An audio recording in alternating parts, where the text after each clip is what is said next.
It's 93.3 Real Talk Radio, Warchant TV. It begins right now, and we're thankful for that. There's Ira, there's Corey.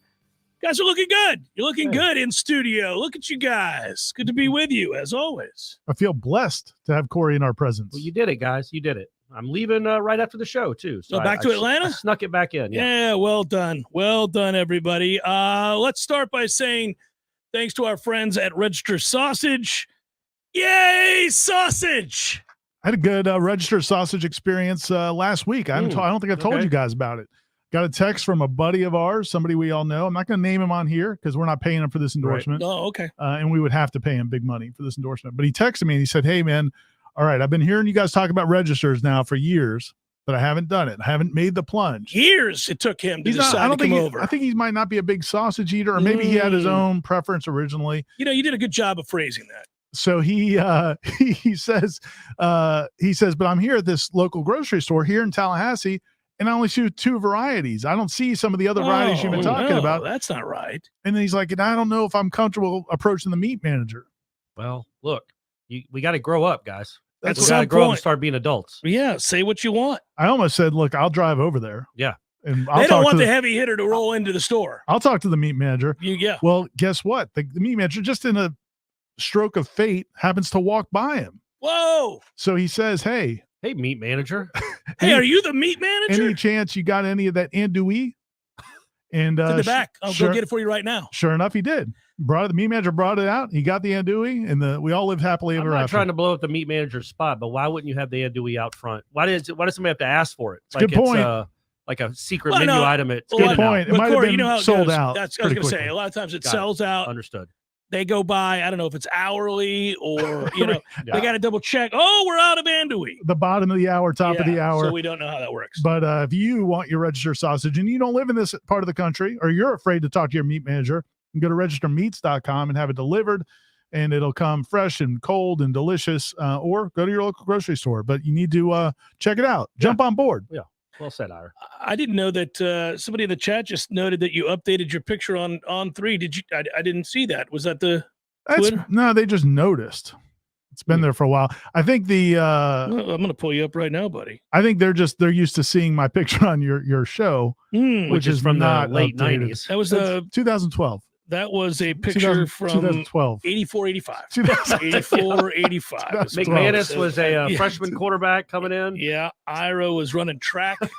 Some people get glow-ups. I do glow-backs. Yeah, nice, smart. Hey, one thing that is universal, and I'm glad we're able to do a show together, the three of us here, because there is a buzz and an excitement about the season, of course, and where we're at. Now, what are we? So it's 54 days away from the start of college football for Florida State. So yesterday was Marvin Jones days away. Okay, all right. Now we're Byron Turner days That's away. right. Yeah. Byron Not a lot Turner. of 54s. Not a lot of great 54s. Trey Jackson? Was Trey Jackson, I think. Yeah, I think so. Yeah, you're right. It's probably Trey Jackson days away. Yeah. Okay. Yeah. But yesterday was, for me, an exciting time to be able to say 55, to have that guy who finished 4th in the Heisman voting as a linebacker. Forget about it. Is exciting. And also, that means it's 24 days from practice, right? Yeah, and it means it's 44 days from the start of, or 43 days from the start of college football. Yeah. Did you guys use like players' jersey numbers to remember things, phone numbers and stuff like that? Back in the day when we had to remember phone numbers, and all of us had the capability of, memorizing 257 phone numbers at any one time. It's crazy. Think about that. Yeah. You just knew everybody's phone number. I knew everybody's phone number. Yeah. That is and crazy. how many do you still know? I know my buddies. mine. I know my buddies, and I know mine, and that's it. That's so my dad's old phone number in Seminole, Florida was 3979394. I could do that forever. Nice. And I can, I don't know if she's still living there. Probably not. It's been about 35 years. Give out her digits. Yeah. 813-864-3188. Give her a call. See if she's she's probably there. Tell her Jeff sent you. Yeah. Who knows if Christine's still there? Hey, Stephanie asked me this yesterday driving back from St. Pete. If in a pinch, I could give somebody her phone number. Oh, you couldn't. There's no chance. I came up with 7 digits that were not any close. The only thing close. that Kim's, I could come up with Kim's and yours, just because I used to call it all the time back in the day. I just there's nobody else I know of that I'm not my kids for sure. Stephanie, it's just that naked picture we have for the the icon there. With pasties. Well, I don't. But so kids today can't do crank phone calls. Like that's just done. Oh, You're not. Man. You can't. Those days you're are out of over, business. man. Yeah, the Jerky Boys are no more. They would. Yeah, they'd the have no Musacha chance. tapes. You guys ever hear that? That was good stuff. Jerky back Boys, then. yeah, but I don't yeah, remember. that's good stuff back in the day. That stuff was also things that the things on those phone calls wouldn't play for lots of You reasons. don't now. think? I don't think so. I think a lot of those would be problematic. Yeah. So there it is. We're in the middle of the summer when we're talking about the days we can remember phone numbers. But no. So it's like a week away, a little over a week away until we're in Charlotte. Corey, you flying us all up there? No. I don't even know if I'm going. Am I going? That's your call, Corey. That's your call. You're like 5 minutes from there, right? Well, it's 3 hours. Well, you're so north of Atlanta. I figured But I was going to say, don't you have a wedding? I or have something? a wedding that 2 days later in Dallas, Texas. In Dallas, yeah, Texas. Yeah, I know where it is. Yeah, with a pillar of the show. So yeah, it would be a tough drive, but I can. You don't have to go, buddy. I'm going. You're going. I'm Ira's going. We Yeah, got a deep Tom's bench. going. I think Aslan's going. Aslan, yeah. It's a big group. We all put in the Matt'll time. be there. Are Yeah. you driving to Texas? Yeah. Good. Come on, man. I drove to the Oklahoma State game, Dallas. It's 12 hours, Ira. It's a piece of cake from Tallahassee. You just hop on I-10. You stop in New Orleans maybe on the way back. It's fine. So anyhow, the point would be I got a call today from Tom Lang, Warchant's Tom Lang, that hey, I had to decide which of the interviews were on Radio Row again this year. Yeah. So we took a year off from that, back on Radio Row, and I was solidifying. They love to do this. They try to pawn off the sorry ass teams and coaches that nobody cares about on you. I was talking last night, not to interrupt you, but I was talking last night to Ryan Kelly, who used to work with us back in the day, now at WCTV, and he was saying, my former intern, by the way. That's right. He got his start to his illustrious career. I've done that for lots of people. You have, man. It's true. You're a dream maker. There you go. Yeah. So he said the one year they sent him, like, because Gene was there with us also. So he took somebody, and then like we split up the interviews, and he got left interviewing Miami's punter. Yeah, because that's the year that that's a toughie. Was it Al Golden that brought the punter and the kicker? Yeah. That's also the year that I ended up in the elevator with Al Golden. He, the used car salesman with the tie, the whole thing. Yeah, it was classic. Very nice man. I knew he was a dead man walking, but it was just a weird moment. Just he and I going to the 8th floor, kind of. So the way to talk about. So the way it works is when you request to be on Radio Row, you put in your request for the coaches and players you'd like. Oh, we like Dabo Sweeney. We like the quarterback Tyler Van Dam. Whomever, Tyler Van Dam. Tyler Van Dyke. He's not a ninja guy now. You make a request and then they send you Syracuse's backup you can left make guard. requests and it's their way of saying go to hell. Yeah. Like we did this as a joke. We wanted to see who you dreamt of talking to so we could tell you no. Did you request Dabo? I did not, because he's on the final day and we're not staying the final day. I told Tom, the Cameron wagon is loading up, baby, bright and early Thursday. We are the hell out after I get Norvell on Wednesday and I am doing Narduzzi and I am doing, who else do we have? It's going to happen whether they give them to us or not. That's Jordan, how this is going to work. Get Travis? We'll get our guys. We'll get all our guys. But so who I wanted?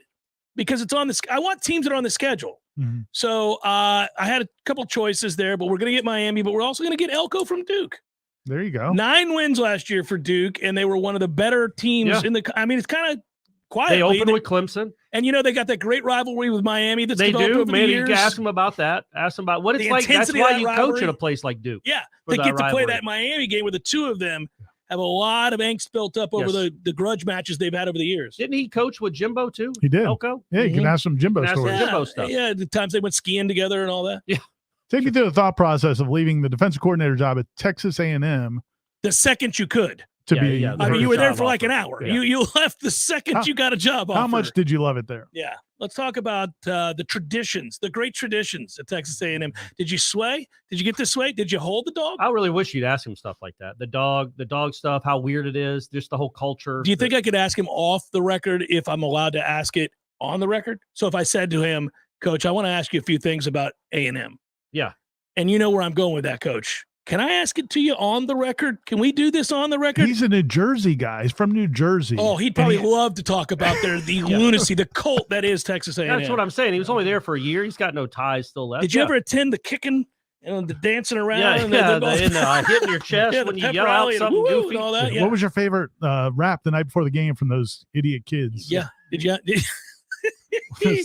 So I said yesterday on the still wildly popular Jeff Cameron show, still on the air, Corey. 25 years and counting. Unbelievable. So I said yesterday that I can't wait to hear from the commissioner. I can't wait to hear what he has to say about the ACC, its place in college football, and the ever-expanding It's role. never been more exciting. Yeah, can't wait to hear what he has to say. After last year's fumble, after last year's desperate plea to the overlords of the SEC to please welcome them in. Our neighborhood needs cleaning. We could use a little help. Everybody wants to live in a nice place. It was like what maybe like a country's leader might say before they're about to be invaded.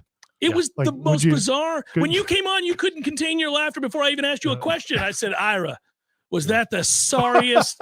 It was so sad. Was everybody, because I missed last year's for the first time in like 20 years. Was everybody in attendance just looking at one another? Like, is this really what we're going with? Pretty much. And then afterwards, literally every conversation, and you know how it is, man, like in the ACC, there's the people that cover FSU, and then there's a lot of these other people who wish they did. And so, and a lot of them are usually pretty supportive of the ACC establishment. And so, but even they were like, ooh, that wasn't the right way to go. That wasn't a good tone. That wasn't a good, there was no confidence in any of that. Yeah. Well, I mean, how could he be confident? That was my point at the time. He's transparent at least. It's like, I don't know what to say. That was my point at the time. Was like, I don't know what he could say. I mean, it's kind of like going back to the grant of rights stuff. Like people kill Florida State for signing the grant of rights, and I get it. But I also don't know how many options they have. If they have, it appears they are going to have options going forward. But in 2012 or 2016, 17, they didn't have other options. So they were kind of stuck. I gave him a bigger pass on that than I did last year's efforts to project what weakness. I mean, I guess he hit a home run if you wanted to project weakness. Really quickly, this would be funny. If Ira, you want to lead the way when we get there, you can ask Jim, hey, why was it you promoted and willingly allowed such a toxic environment during your time at Northwestern? That's a good. Yeah. I texted somebody last night. I was like, this may be the first moment in time since he took the job 30 months ago or 31 months ago, whatever it is, that Jim Phillips is glad he's the ACC commissioner. Man, I don't know. It's tough times indeed. That's a weird situation with Fitzgerald. I don't know what to believe in any of that. Let me ask you, Jeff. You were a freshman college football player. I was, yeah. What was the hazing like in Jackson County, Tennessee? No, Johnson City, Tennessee. What did I say? I think that's what Jackson. It's also known as the Tri-City area. Right. Spurrier's hometown. Yeah, I got it. That is right. They went to Science Hill High School right down the road there, yes. So what was the hazing that went on in whatever that would have been a few years ago? For the freshmen coming in. We did not get hazed in Bristol or Kingsport, but rather right there in Johnson City, part of the Tri-City area there, Corey, just so you know.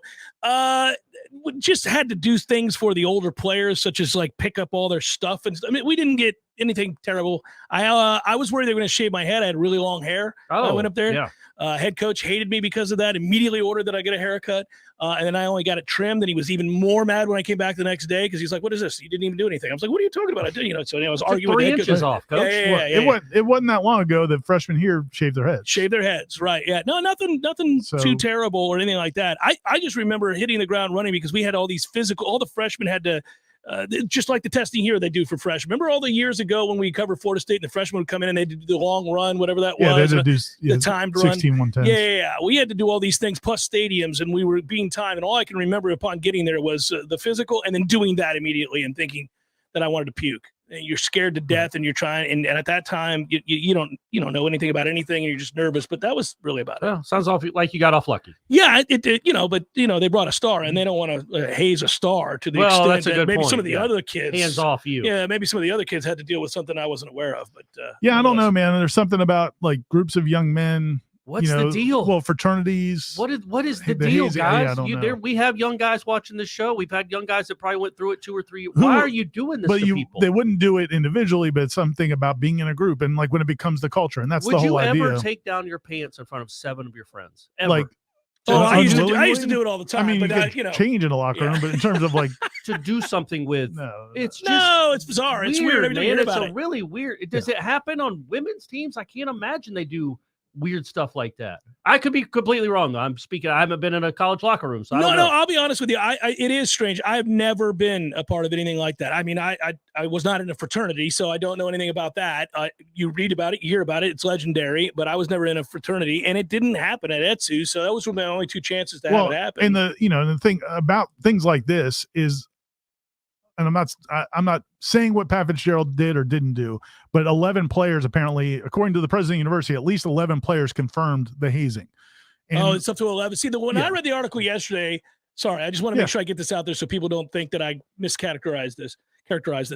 I had read that one player was particularly upset with Pat and had an agenda. Well, that's what some people are saying. But then I think during their investigation, they came up with, I think, 11 players. Okay, so that's a big deal. And again, they don't say like every case. They don't. It's not like they didn't say in the thing that 11 guys all confirmed every instance. I don't know. We don't know exactly what it was. Yeah. But the point is, just theoretically, not talking about this case, but theoretically, the way if you're a coach and you encourage that culture, then the players start doing it, you can be like, well, hey, it wasn't me. Yeah. And so that's where I thought it was interesting, like Danny Cannell yesterday comes out and defends. He always Patrick does. He doesn't wait 5 seconds to find out the facts, but go ahead. But I saw somebody respond to him. I thought it was a great, because I saw he's getting ratioed, so I wanted to see what people were saying. And this one lady had a really good comment. She was a former athlete, and she said, I had a coach that everybody on my team, she was an athlete, and she said, everybody on my team loved this coach.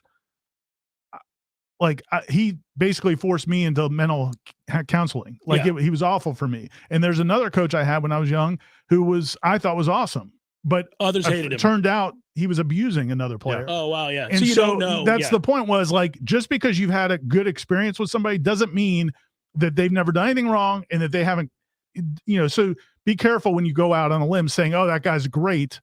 There's no way this is happening. Especially a couple hours after the accusations. Right. Hold off and find out what's what. Yeah, it is the weirdest thing, though, too, because we've learned in this business, I think unique in this business, is that we cover so many players year over year over year over year, and so many coaches that you've been around in various capacities, whether it be at an ACC kickoff or it be coaches that come and go here.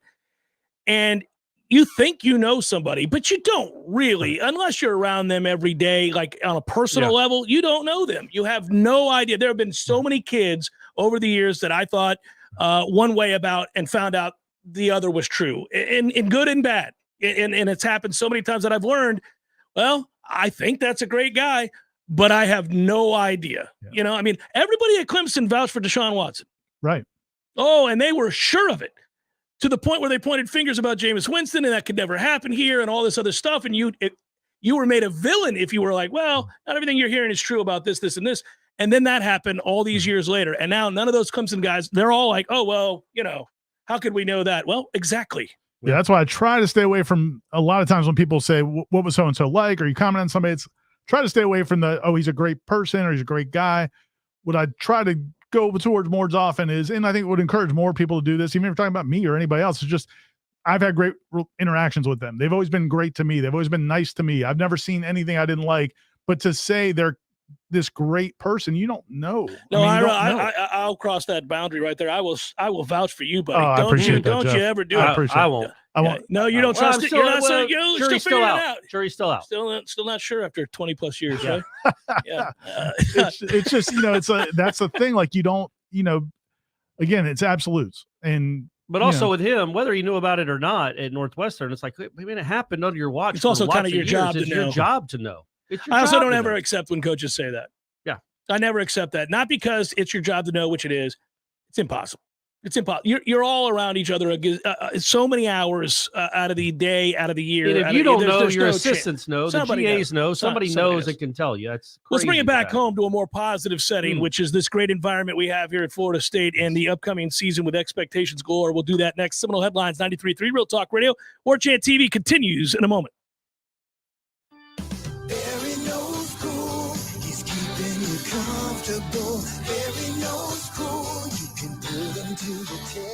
This is Tyler from Bear No Heating and Air. Now you can schedule an appointment or pay your bill from your mobile device. Any day, anytime, anywhere. Save big time in the new year and get $1,200 off select new units. Online at BearNoAC.com. Florida license CAC 1816-186. Discover seasonal sensations full of passion and flavor at Café de Martín and El Bar, a one-of-a-kind culinary and cocktail concept created by classically trained chef Martín Araujo. This summer, escape to your own Peruvian paradise in the capital city and experience handcrafted, colorful, refreshing cocktails like the Chilcano de Maracuyá, made with authentic pisco, mixed with lime juice, passion fruit, a splash of ginger ale, and bitters. Or enjoy a classic pisco sour made from grapes produced in the nutrient nutrient-rich lands of Peru. At Café de Martín and El Bar, everything is handmade from fresh ingredients con amor y pasión, with love and passion. From the moment you open the doors, you're immersed in the culture and transported to Tallahassee's only upscale Peruvian culinary experience, full of surprises with every dish and every drink. It's Café de Martín and El Bar on Capitol Circle Northeast in the Esposito Shopping Center. Open Monday through Saturday for lunch, happy hour, and dinner. Online at cafedemartin.com.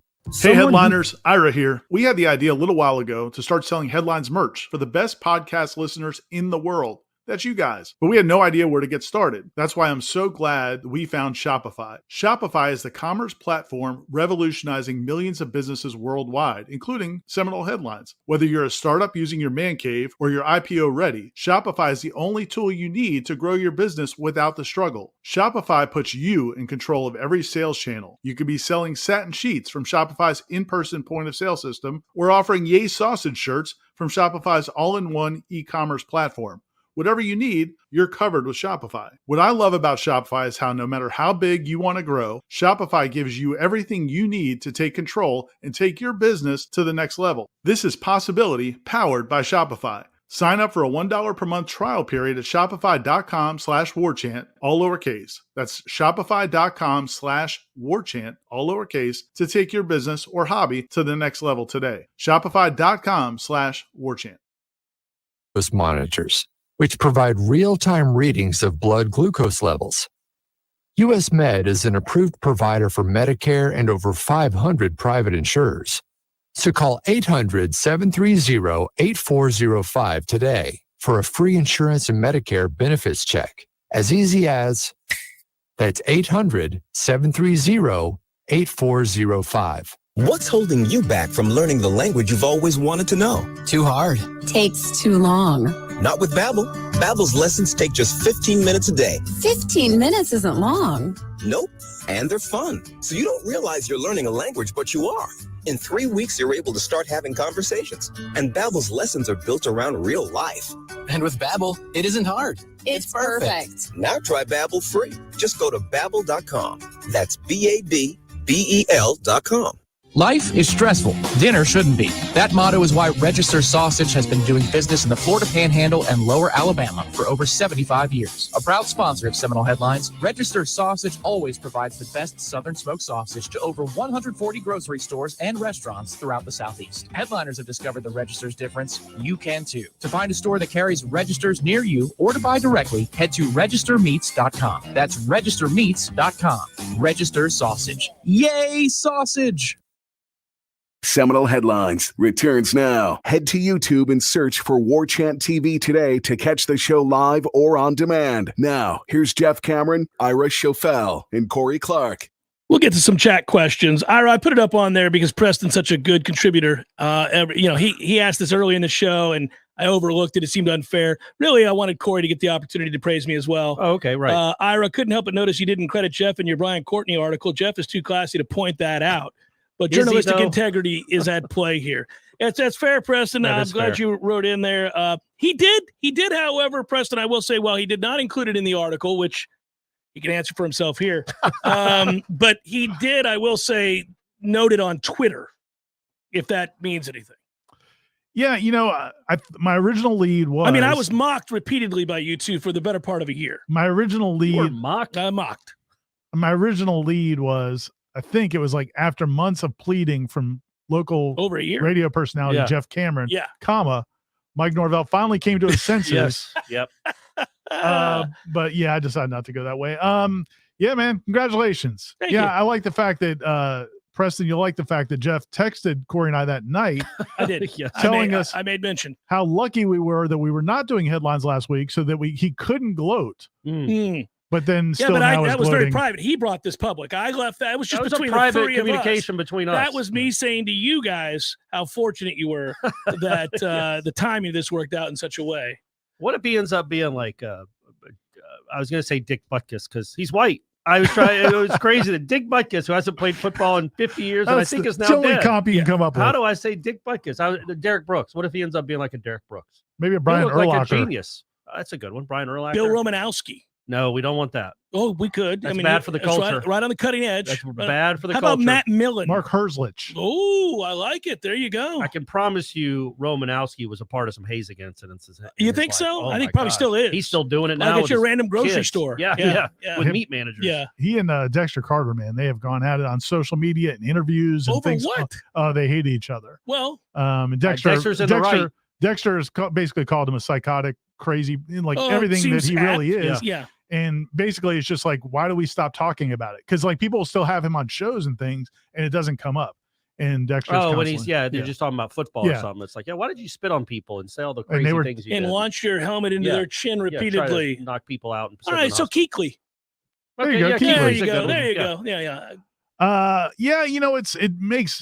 It makes a lot of sense. I think the argument that Corey and I were making, not to speak for you, Corey, was that he looked like he probably could play tight end too. So we felt like he could play. He could be a pass catcher, an H-back kind of guy. I don't think that was beyond his ability. And clearly, the coaches agreed with me, though. That's not true. I think it was who they brought in. They brought in. If they don't bring in the two portal guys, I think Courtney's still there. But they did. Well, and there was also 3 guys ahead of him this year. Without, I mean, like there was just one for sure. So yeah, just one for sure. Marquise, there's Biscuit. Yeah, Jaheim Bell's ahead of him, and certainly Morlock is ahead. Well, they bring those guys in, and before that, it was pretty evident that it was going to be a couple of years. Yeah. So the reality is, if he wants to get on the field at Florida State, this was his best avenue now because he saw, he wasn't ahead of Morlock, he wasn't ahead of Gene. At best, he was 4th on the depth chart. Yeah. And they love Jarrell Powers. So he might have been 5th. So also he played defense in high school. Yeah. He played both ways. He is an athlete, man. He's a very good athlete. Yeah, they actually offered him. This will surprise some people. I don't know why it might surprise them. Okay, let's hear it. But yeah, he was at one of these combines and I think put up the best athletic scores. Like his rating by, sprinting and agility test and all that was, I think, like off the charts. And that's why Florida State really looked at him, and then they end up seeing his film and offering him. So he's a very good athlete. And I think too, I never confirmed this with anybody on the coaching staff, so I don't know, but I don't think he wanted to play defense. Like he wanted to be offered as a tight end coming out of high school. And so they were willing to do that, to offer him as a tight end. Now, I'm not saying they did that to placate him and not give him a real chance, but I don't think he wanted to play defense coming out of high school from what I could tell. Well, even now now he's slash. Yeah. I don't know why they're doing the slash. He's slash. Like who was the quarterback that was slash? Cordell Stewart? Yeah. Yeah. He's a tight end / linebacker. I think that may be appeasing him. I don't think you're ever going to see that tight end position, Brian. Just go ahead and put LB next to your name and let's get going. That'd be cool if he was a two-way player, though, that did both at a remarkably high level. By the way, I think we struck a chord yesterday, Ira. Kelsey, I think, could play linebacker for the Chiefs and probably be pretty good. Doing all right. I'm just saying, maybe Brian Courtney can be he could be like the Shohei of college football. He's great at 2 different things. I think we struck a chord yesterday when we spoke yesterday, Ira, on the aforementioned Jeff Cameron show about the waiver situation. I had a bunch of people reach out that you probably nailed exactly what's going on, whether you meant to or not. Okay. That the reaching out to the NCAA and inquiring about where we are on the list or whatever that process, maybe not exactly the way that we interacted and described, but people are starting to get a little bit worried. There's much consternation within the fan base. I don't know if that's true of the coaching staff, but this lingering sense that we're now, I think Corey said, 20-something days away from the start of camp. Are we going to get some information? Well, he's allowed to practice. And I think it's 2 things. One Darryl is Jackson you're talking about. Darryl Jackson, yeah. Yeah, and I think it's 2 things. One is there's nothing else going on. So like people are going to hyper focus on something. Sure. If it wasn't this, it would be something else.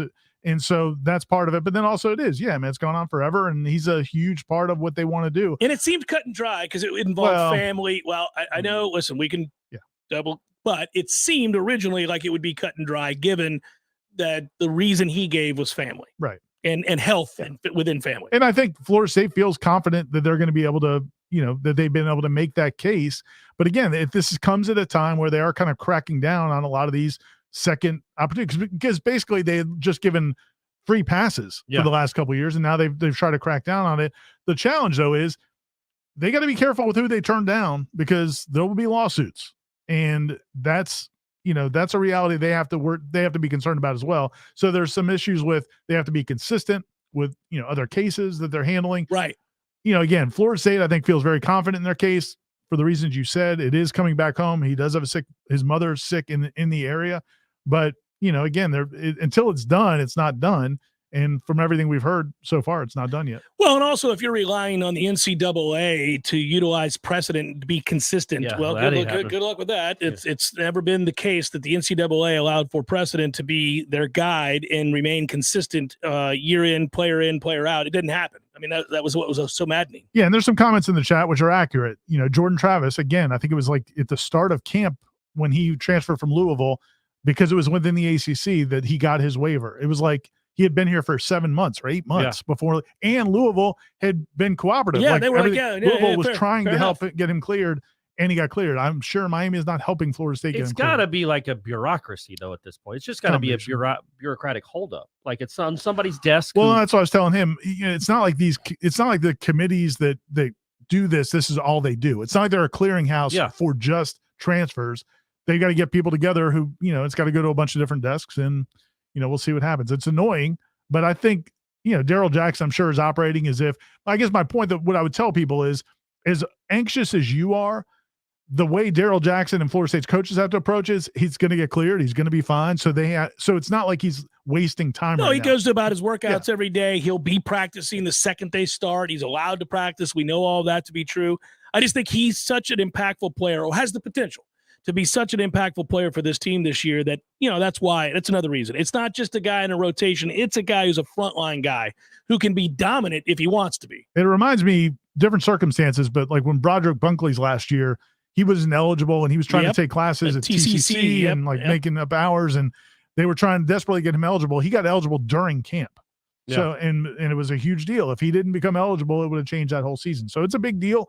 I do feel like this team's pretty well equipped. Oh, they would survive it, but he makes them better. He makes them a lot better. He makes them a lot better. And it's funny. The one thing about having LSU in week 1 with no Duquesne or anybody else as a buffer, you feel the weight of that. I can only imagine, like, I'm feeling the weight as a fan. I was talking with somebody who's a huge Seminole booster, an alumnus today who, listens to what we do, covers what we do, loves it. And we were kind of talking back and forth. And he was like, yeah, do you feel that energy, those nerves about this game and how big this game is? Because they're two evenly matched teams with really good rosters and very high expectations. The nation's watching two top 10 teams battle and what it could mean to win it. It's even bigger now that you have 2 of your first 4 games are the most important games of the entire season. Yeah. And if you win this one, you get a pass for the second one. Right. And so you just realize that it kind of opens the door to a little bit easier experience when you make the trek up to Clemson. If this is in your back pocket, win or lose, you'll see him again in Charlotte. I'll see you again in Charlotte. It'll be all right. Unless Louisville with that weak-ass schedule goes nuts and somehow gets the invite. Florida State has one loss. I don't see it going to work out that way. But if Daryl Jackson for some reason doesn't get the waiver, I mean, then you just push Courtney to defensive tackle. I mean, I see him because I don't see. You don't see that? I don't see that one. I see him. I got to interject here. I just don't see that. He's twitchy. And he's putting on weight. Yeah. Just saying. He's not going to be big enough to be in the trenches. All right, we'll see. But you know what it would do on a serious note? I mean, obviously we spent sort of the offseason with the Farmer situation where we were nervous, but he would get more reps. At this point, he's already going to be a good player, and it's going to be interesting to see. Yeah, there have been years, and again, I'm not trying to set people up for disappointment, but if that didn't work out for whatever reason, or if you had any injury, if you had one of those guys go down, you'd still feel really good about that group, because we don't even ever talk about some of the other defensive tackles that they've got that are really. I mean, I like some of the young guys. Daniel Lyons, Dennis Briggs is a defensive tackle. You got a 5th-year guy there, 5th or 6th-year guy, whatever he is now. Malcolm Tatum is still there in that mix. I mean, you've got a lot of options. Ayobami Tabasi, Malcolm Tatum. Wow. Yeah. Malcolm Tatum. He would have to put on some weight. I don't think Malcolm Tatum's going to be there. Yeah, and he may. Malcolm Ray, but I got you, baby. He used to play against Tyler Van Dam. All right, friends. You know what? I'm not doing a show next week. Right now, I'm not doing a show with you guys next week. How about that? Seminole Headlines, 93.3 Real Talk Radio. Warchant TV continues in a moment.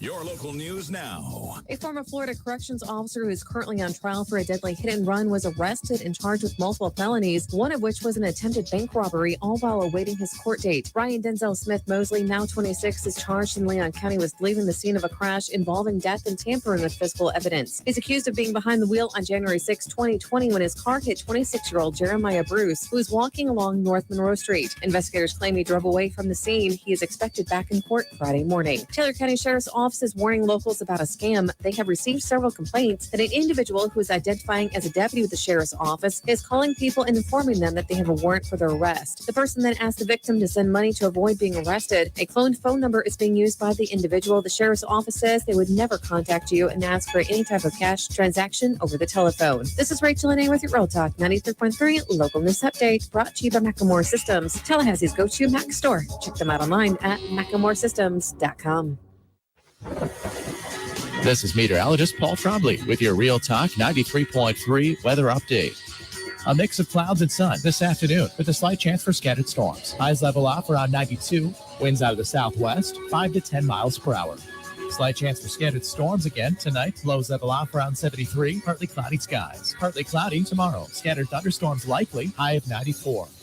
This report is brought to you by the Lawn Johns. For all your landscaping and lawn care needs, visit thelawnjohns.com. Right now, 91. For about 50 years, Paul's Termite and Pest Control has been protecting homes and businesses for thousands of people right here in the Big Bend. And we're quite proud of that. Fact is, all of us here at Paul's have families, and nothing is more important to us than their protection. By providing effective termite and pest treatments, we know we're aiding many right here in our community. Paul's Termite and Pest Control performs many services designed for the protection of your family and your home. Programs like Pro Shield Complete, which encompasses termite and general pest control in one low-cost quarterly treatment plan. This program is environmentally friendly and is almost exclusively limited to exterior treatments, meaning pests and termites never enter your home. Termite programs like Centricon, a service which requires no invasive drilling or liquid applications. Plus, our lawn care team keeps lawns and ornamentals green and healthy. Protection of your family, your home, and our environment all are very important to each of us at Paul's. To learn more about our many programs, please visit us at callpauls.com. For the elimination of termites or any other pests. And a greener lawn, too. Call Paul's. We'll get them all.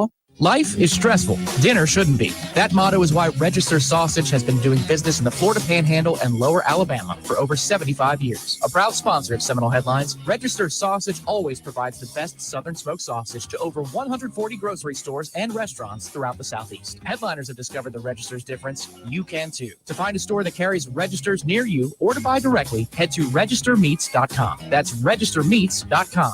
Register Sausage. Yay, sausage! Seminole Headlines returns now. Head to YouTube and search for Warchant TV today to catch the show live or on demand. Now, here's Jeff Cameron, Ira Schofel, and Corey Clark. Got to tell you, fellas, we've got some heavy questions. A lot today. of questions. I almost suggested maybe we start early because there's a lot of questions. We got a ton of questions, and we got some heavy ones in there. Some that cannot be answered, some that are just touching. And I thought, man, I don't know what's going on in the month of July, but I just wanted to ready you. People in the fields. People are ready to go. Did you guys, by the way, see, just to cut you off completely, Jeff, because I started listening. I like that. Go ahead. The home run derby last night. I'm sure you guys watched it. The 41 in one round? I mean, fine, whatever. Yeah. I don't. How about I don't the guy? Like how about the one guy who hit from both sides? Yeah, right. See that guy? The Orioles. Oh, that's right. That's right. He plays for the Orioles. And he didn't even make it the second round. Yeah. And he hit a bunch of home maybe runs. if he had just stayed on one side of the plate, he might have done all right. I don't. Number one, I don't like. You don't get to appreciate the home run when you're just bang bang. Like when I watch, they're never showing them. They don't show. They can't keep up. By the way, the home run derby has been boring for 20 years. So this is your take now? No, not that.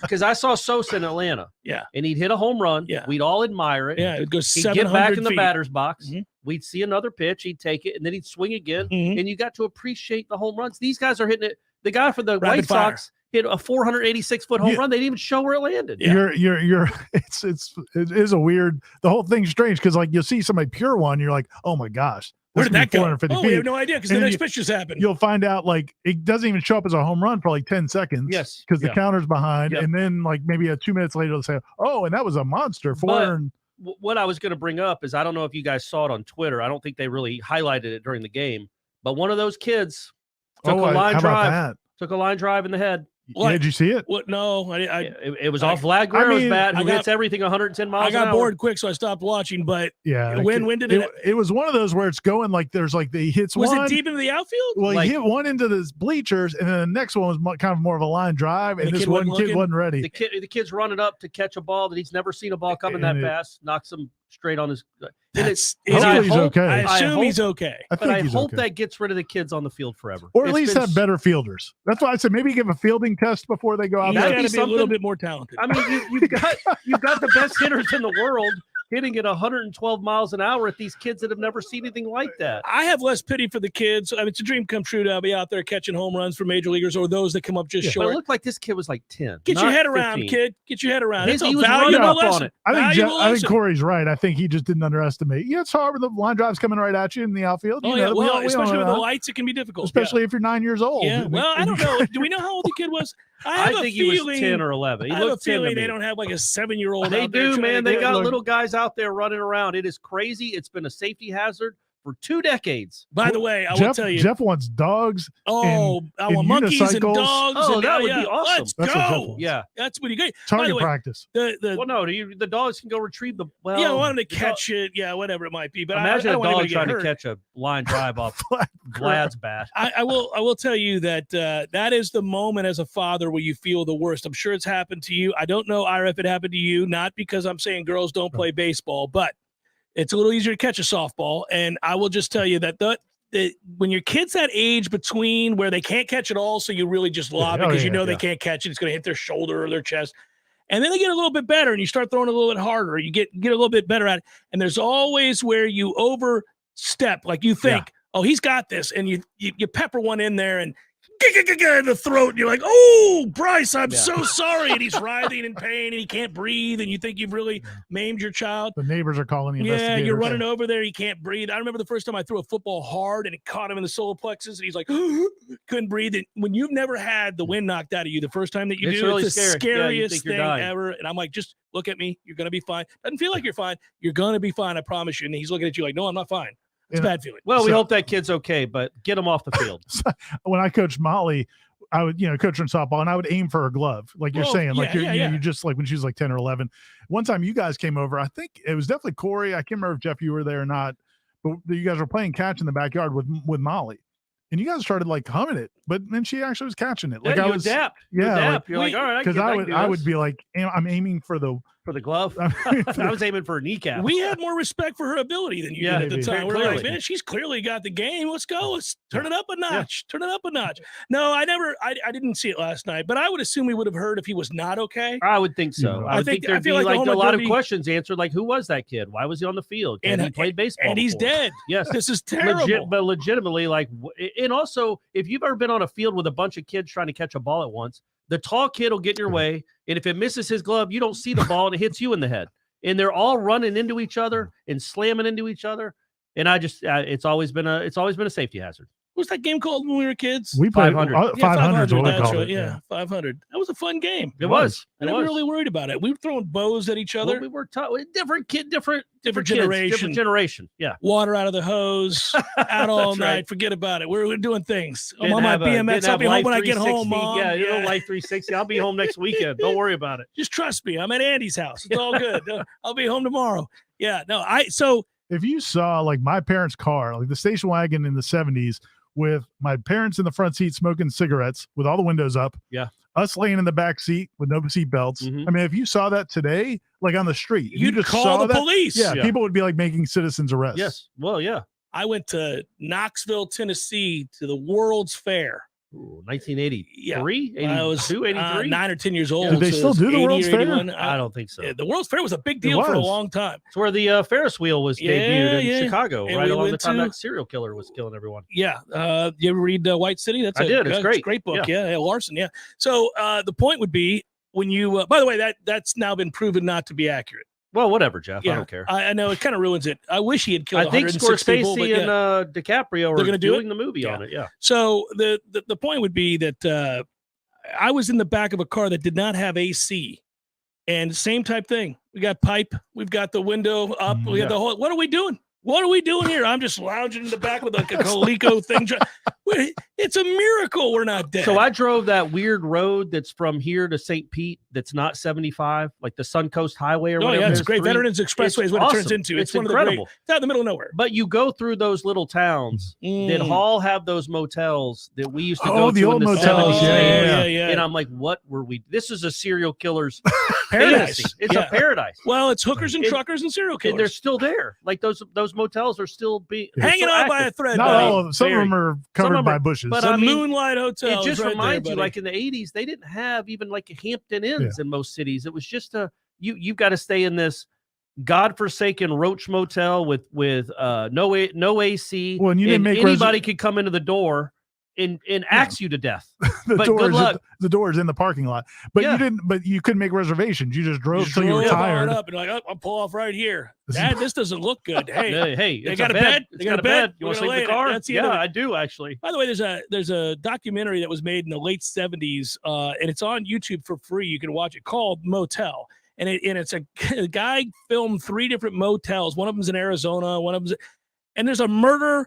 There's a suicide. There's just like all the things we're describing. This is completely what you would think. It's just filming people having affairs on the road, all this craziness. Nice. Somebody tweeted last night, like they're from their hotel, and they're like, every hallway in a hotel looks scary. And it's true. You think about it, like in The Shining, like that. Oh yeah, that's, especially when blood's flowing down. Well, but I mean, and 2 little kids are on this little that accentuated it. Yeah. But in general, man, like hallways in hotels are kind of creepy, man. Like maybe not the hotels you guys stay in. Yeah, no, but the commoners. The commoners, yeah, they're creepy. Not for me. I am going to tell you that when the little kid rounded the corner and he saw the 2 girls on the big wheels. Yeah. He just froze and stared at them for a good couple of minutes. 0 chance. I'm coming around that corner going, holy, and we are done. That's the end of the scene. I'm out. I'm throwing the big wheel at him. I'm running down the other hall. We are gone. And yelling, Dad. There's no chance I'm going to sit and stare at them for as long as they did. That movie's awesome. It is something, especially Scatman Crothers getting an axe in the chest. You're like, oh no! I swear I saw it when I was like 9 years old. Because again, our parents didn't care about it. They didn't care at all. We were watching Friday the 13th. I tried to tell 12. Shanna that Brady's 15. I'm like, I think I'm going to show him Pulp Fiction this summer. And she's like, you're going to do what? You're going to do the whole GIMP thing? And I'm like, he's 15. And that is the one scene that he couldn't see where you would feel like every other scene you could be like, okay, that's all right. He can handle it. The GIMP is tough. But he's 15. But and I just remember what I watched when I was 15. Right. How do you explain the suit followed by what he look, walks we've in already on? had the birds and bees talk. And it included Did it suits. include that? It included suits and gimps. Your birds and bees talk was a little different than ours. Yeah, the ball gag, the whole thing. I mean, you got to tell them everything, Ira. You cover all the whole spectrum when you're giving the birds People and have bees talk. kinks. Yeah. You let them, like, oh, the ball in the mouth? That seems That's weird. normal, but some man. people, There are a lot of consenting adults, Zeds out son, there. This is what we do here. Zeds are out there. There's Zeds for everyone. Can you Zed's imagine? dead. See, this is the genius of that, though, is the fact that that's a written script. Like, so my man writes that scene out. And Can Bruce, you and imagine? Bruce Willis is like, yeah, I'll take this role. Yeah. Well, and Ving Rhames is like, sure, Sure, absolutely. this is going to be incredible. So How wait a many minute, there's days a are we guy, shooting this he's scene? chained, he's a gimp, and he's just, And that's me? yeah. Or I get to play. Yeah. And I'm going to stab him with a sword? This is the coolest thing ever. Guys, that's Pulp Fiction, by the way. If you haven't seen it, a little before your time. It's a 30-year-old movie now, so you don't know. Saw it in the theaters when me and I my saw it like girlfriend 95, maybe somewhere in there. I just remember sitting there at the opening scene when she stands on the diner table and says, listen here, you. As soon as it happens, I turn to my girlfriend. I go, "This is going to be the greatest movie ever." That's like the greatest opening scene to a movie I've ever. I mean, you can imagine that. You're like, "This is perfect." And it's so smart to make a movie like that where it's disjointed, where you need to Non-linear. watch it several times. Because, like, I mean, you're basically saying, like, you bought this ticket, but you're going to buy a few more times. You're going to see it over and over again. And it's one of the few that if you flip around and it's on, you're like, "Oh, well, yeah, what am I doing?" Absolutely. That, Jaws, a few others, Goodfellas. You're like, "Okay, guess I'm watching rest of the night." Tony Rocky horror. So we have 2 minutes to say before we get to questions. You want me to ask one now? Yeah, go. And we'll carry it over. Yeah, do it. I'll do it for you because you said we are bogged down by a lot of questions here. Here you go. Imagine this is the first one that I'm choosing. Michael writes, "Afternoon, gentlemen. First things first. Let's recognize the greatness of Jeff Cameron and speaking Courtney to linebacker." You wanted me to ask questions, Yeah, Ira. Good point. It's the very first question. Now he can't decide what people are going to ask. Corey, by the way, this is on Facebook. Okay, so right. you get to, With that in mind, let's speak something else into existence. If you had the ability to speak to an individual accomplishment into existence for a player this year, what would it be? And he says the obvious answer is for Jordan to win the Heisman, because the odds are, if he did that, at a minimum, we're ACC champs. But it's easy, so that's off the table. What For about me, I want to Fitzgerald? speak Shaheem Brown into an all-ACC safety. Dude, Shaheem's my guy. If he's a Thorpe Award winner, they're playing in the playoff. That's But ambitious. Ira and I think he has a chance to be certainly all ACC. Yeah, like, if I think he's a stud, I think then that would be my pick. What if Fitzgerald wins the Groza? What are you too. laughing about? I mean, he may not even start. It's hard when you don't have the hype the year before. You know the Groza. It's so hard to get to the. He's not on the mailing list. He's not even one of those. You win the Groza the year before. Yeah, that's what they've always said. People eagerly anticipate your kicks of the next season. You know, they sit around in the off season like, I can't wait to watch that guy. Hey, what about this guy over here? Is 38 out of 39. He's a kicking Jesse. Did you see the recruit that they have? The kid made a 60-yarder. What if Patrick Payton is all ACC first team? He might be. But I'm saying, is that a bigger deal than Shaheem? Yeah, no, I don't think so, because I don't think that changes the dynamic of the team. I don't think. Like, you're going to have a good defensive line. Impact defensive ends, though. I think it's a good one, Ira. I got to tell you, those are good. Shaheem, it's been so long since we've seen really good elite level safety play that I think we're all eager. Yeah. And for the people at home right now who are thinking in fairness, yeah, Jamie's really good. Jamie was a guy around the line of scrimmage. But he was he was closer to the line. You're talking about plays on the ball. Yeah. Like intercepting passes. Imagine that. Breaking up plays down the field, things of that ilk. How about a lockdown corner, guys? Like a lockdown corner. If Fentrell Cypress is what the numbers say he could be, that would be a big deal. I still think Shaheem, though. So the point we're making is that, look, modern offense dominates football. It's a passing game first and foremost. You're more efficient throwing the ball than you are running the ball. So if you can just get some stops in the secondary make a play on a football, we haven't seen it around here in a while. What if Courtney wins the Butkus? Well, then this is and called the Mackey. Maybe he wins the Butkus and the Mackey. Then yes, they're going to be in the playoff. He's going to finish first in the Heisman. Jordan will finish second. There's some nominations of Deloach, a couple of nominations of Deloach in the chat, that him being a 100+ tackle guy, making plays sideline to sideline. Well, given that we just talked about Marvin Jones, who all 3 seasons he was here had over 100 tackles and amassed over 380 in his time here. It's possible, guys. There are linebackers out there who do that. Deloach is Marvin Jones? No, not at all. I'm just saying it's possible to have over 100 tackles here as a linebacker. Definitely not saying he's Brian Urlacher. Yeah, I'm not saying any of those things. I'm just saying that you could get good linebacker play, and they might if they're clean. If they're clean, which that defensive front may allow them to be. Sideline to sideline. Deloach was fast at the start of last year, and then he wasn't. So if he can stay healthy. Yeah. I just think because you lost your best defensive player, one of your best defensive players from last year, and if you replace him with a guy that might even be better or has a better season, and better coverage, then that means you're really doing something. I like the question, even though it started off in a way that annoyed the two of you. It was a great question. It was really solid. Hour number 2, more headliner questions coming your way momentarily. Hang in there. Seminole Headlines 93.3 Real Talk Radio and Warchant TV.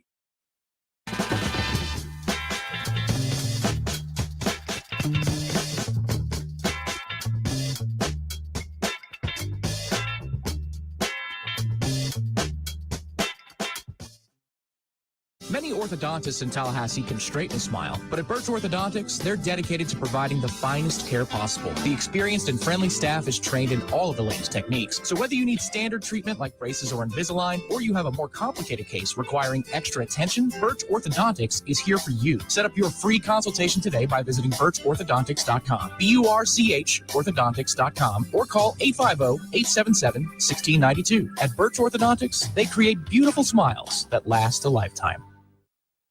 My man Eddie. Jeff, what's happening, dude? Bears eating people all over the place. I read another article today. It's the 3rd one in the last month of somebody getting mauled to death by a bear. Man, bears have their own space. You got to let them have that. You do. You got to stay clear of bears, is what you're saying. Yes. I got a question for you. Here you go. If you had to be mauled to death, eaten alive by any animal in the world, which would you choose to eat you alive? Ooh, I think maybe I'd want, longevity time, a mouse. Just a slow burn. Slow little burn. This thing just finished the pinky. It's been a month. I could go to work. I could still do my thing. I could probably live 30 years. I thought you were going to say great white because it'd be quick, or a grizzly. We went with mouse. Yeah, mouse. Okay, mouse it is. Gordo's, bringing the flavor and flair of Cuban food to Tallahassee since 1996. Wooden Glass has been taking care of families since 1945. Experienced, reliable professionals who offer only the best, like Wooden's top-of-the-line bath enclosures. Eye-catching storefronts are a specialty at Wooden Glass, and they provide precise installation. Wooden Glass, Tallahassee's first family in glass. Online at woodenglass.com. Call 850-222-5781. If you've been considering getting a new hot tub or upgrading your existing hot tub, now's the absolute best time to do it. Hot Spring Spas has the jets on full blast, and the prices right now have never been hotter. You can find huge savings at Pinch A Penny Pools and Spas, and we mean huge. For a limited time, you can get up to $5,000 off in instant discounts and rebates, plus 60 months no interest financing for qualified buyers. You heard that right, $5,000 in discounts. And that's not all. When you buy a hot spring spa from Pinch A Penny Pools and Spas, you'll get a free consultation to determine the best placement in your yard for installation, a free accessory of your choice, and install can be completed in just a matter of days. It's the most aggressive rebate program that's ever been available to buyers from Hot Spring Spas. So stop by Pinch A Penny Pools and Spas on Greer Road today to check out their 12,000 square foot showroom with over 50 hot tubs on site.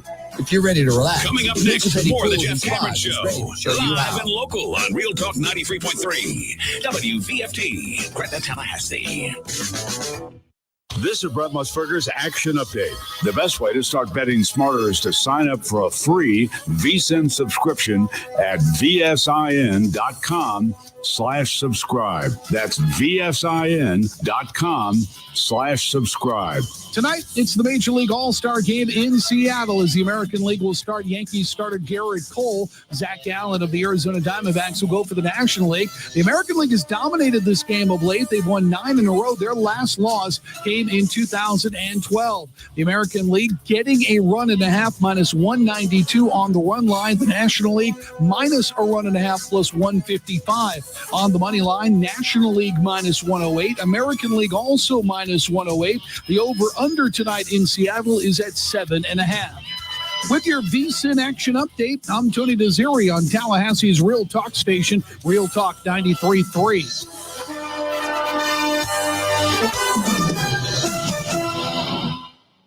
Hey, this is your stomach speaking. It's time to eat again. We met deadlines and closed out the workday like a boss. The last thing you want to do is cook dinner. Even worse, pick up any fast food garbage. We need something good, something local. We need foodiestakeout.com. An all-star lineup of local spots like Smitty's Tap House, El Jalisco, Jerry's Cafe, Hangar 38, Metro Deli, and more. It's so easy. Just choose pickup or delivery, and let's eat the good stuff. I'm growling already. Visit foodiestakeout.com. Honey, I just got a text from Dave. He wants us to come over for a barbecue. What's our excuse for not going? Oh, no need for an excuse anymore because Dave got a new grill from Hearth and Patio. Oh, thank goodness. Dave, we will be happy to join y'all this weekend, and congrats on the new grill from Hearth and Patio. My wife said she would bring potato salad. Hearth and Patio invites you to elevate your grilling game this year with one of their amazing grills from Fire Magic, Royal Master, or Blaze Grills. Call them today, 850-727-4282. That's 850-727-4282, or visit them online at hearthpatiotallahassee.com. Hearth and Patio, making barbecues great in the Sunshine State. Honey, Dave said no raisins in the potato salad this time. Call them today, 850-727-4282. That's 850-727-4282, or visit them online at hearthpatiotallahassee.com.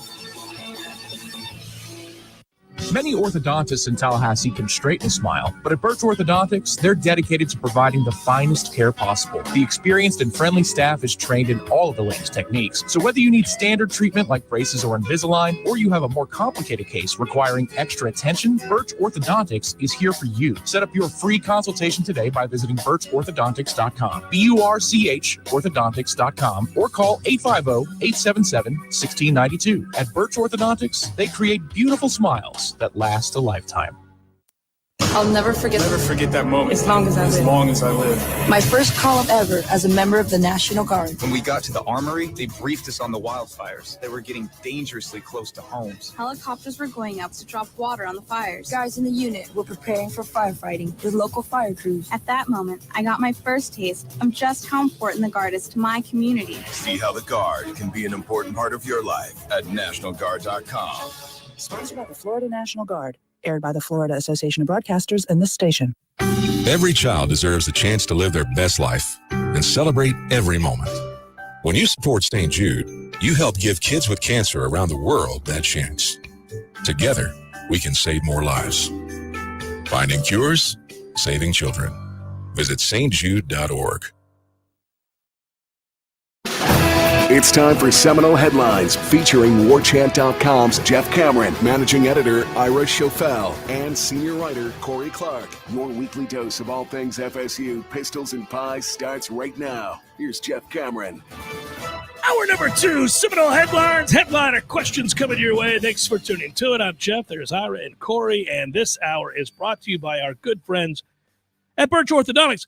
Dr. Birch, whom I'm going to see in a little over an hour. Really? I will see her just after the show concludes, guys. Is this a first ever Birch appointment? Sometimes I've seen her earlier in the day. This time around, I'm going to see her right after the show. Can you ask her, or you guys would know this, are we on? Because we're live from 1 to 3 on Tuesdays. Are we on in their offices? Are we on? How could we not be? But I don't think that we are. We should be. They play music all the time. Yeah. Yeah. They would have loved the Pulp Fiction conversation. I think. Yeah. Maybe not.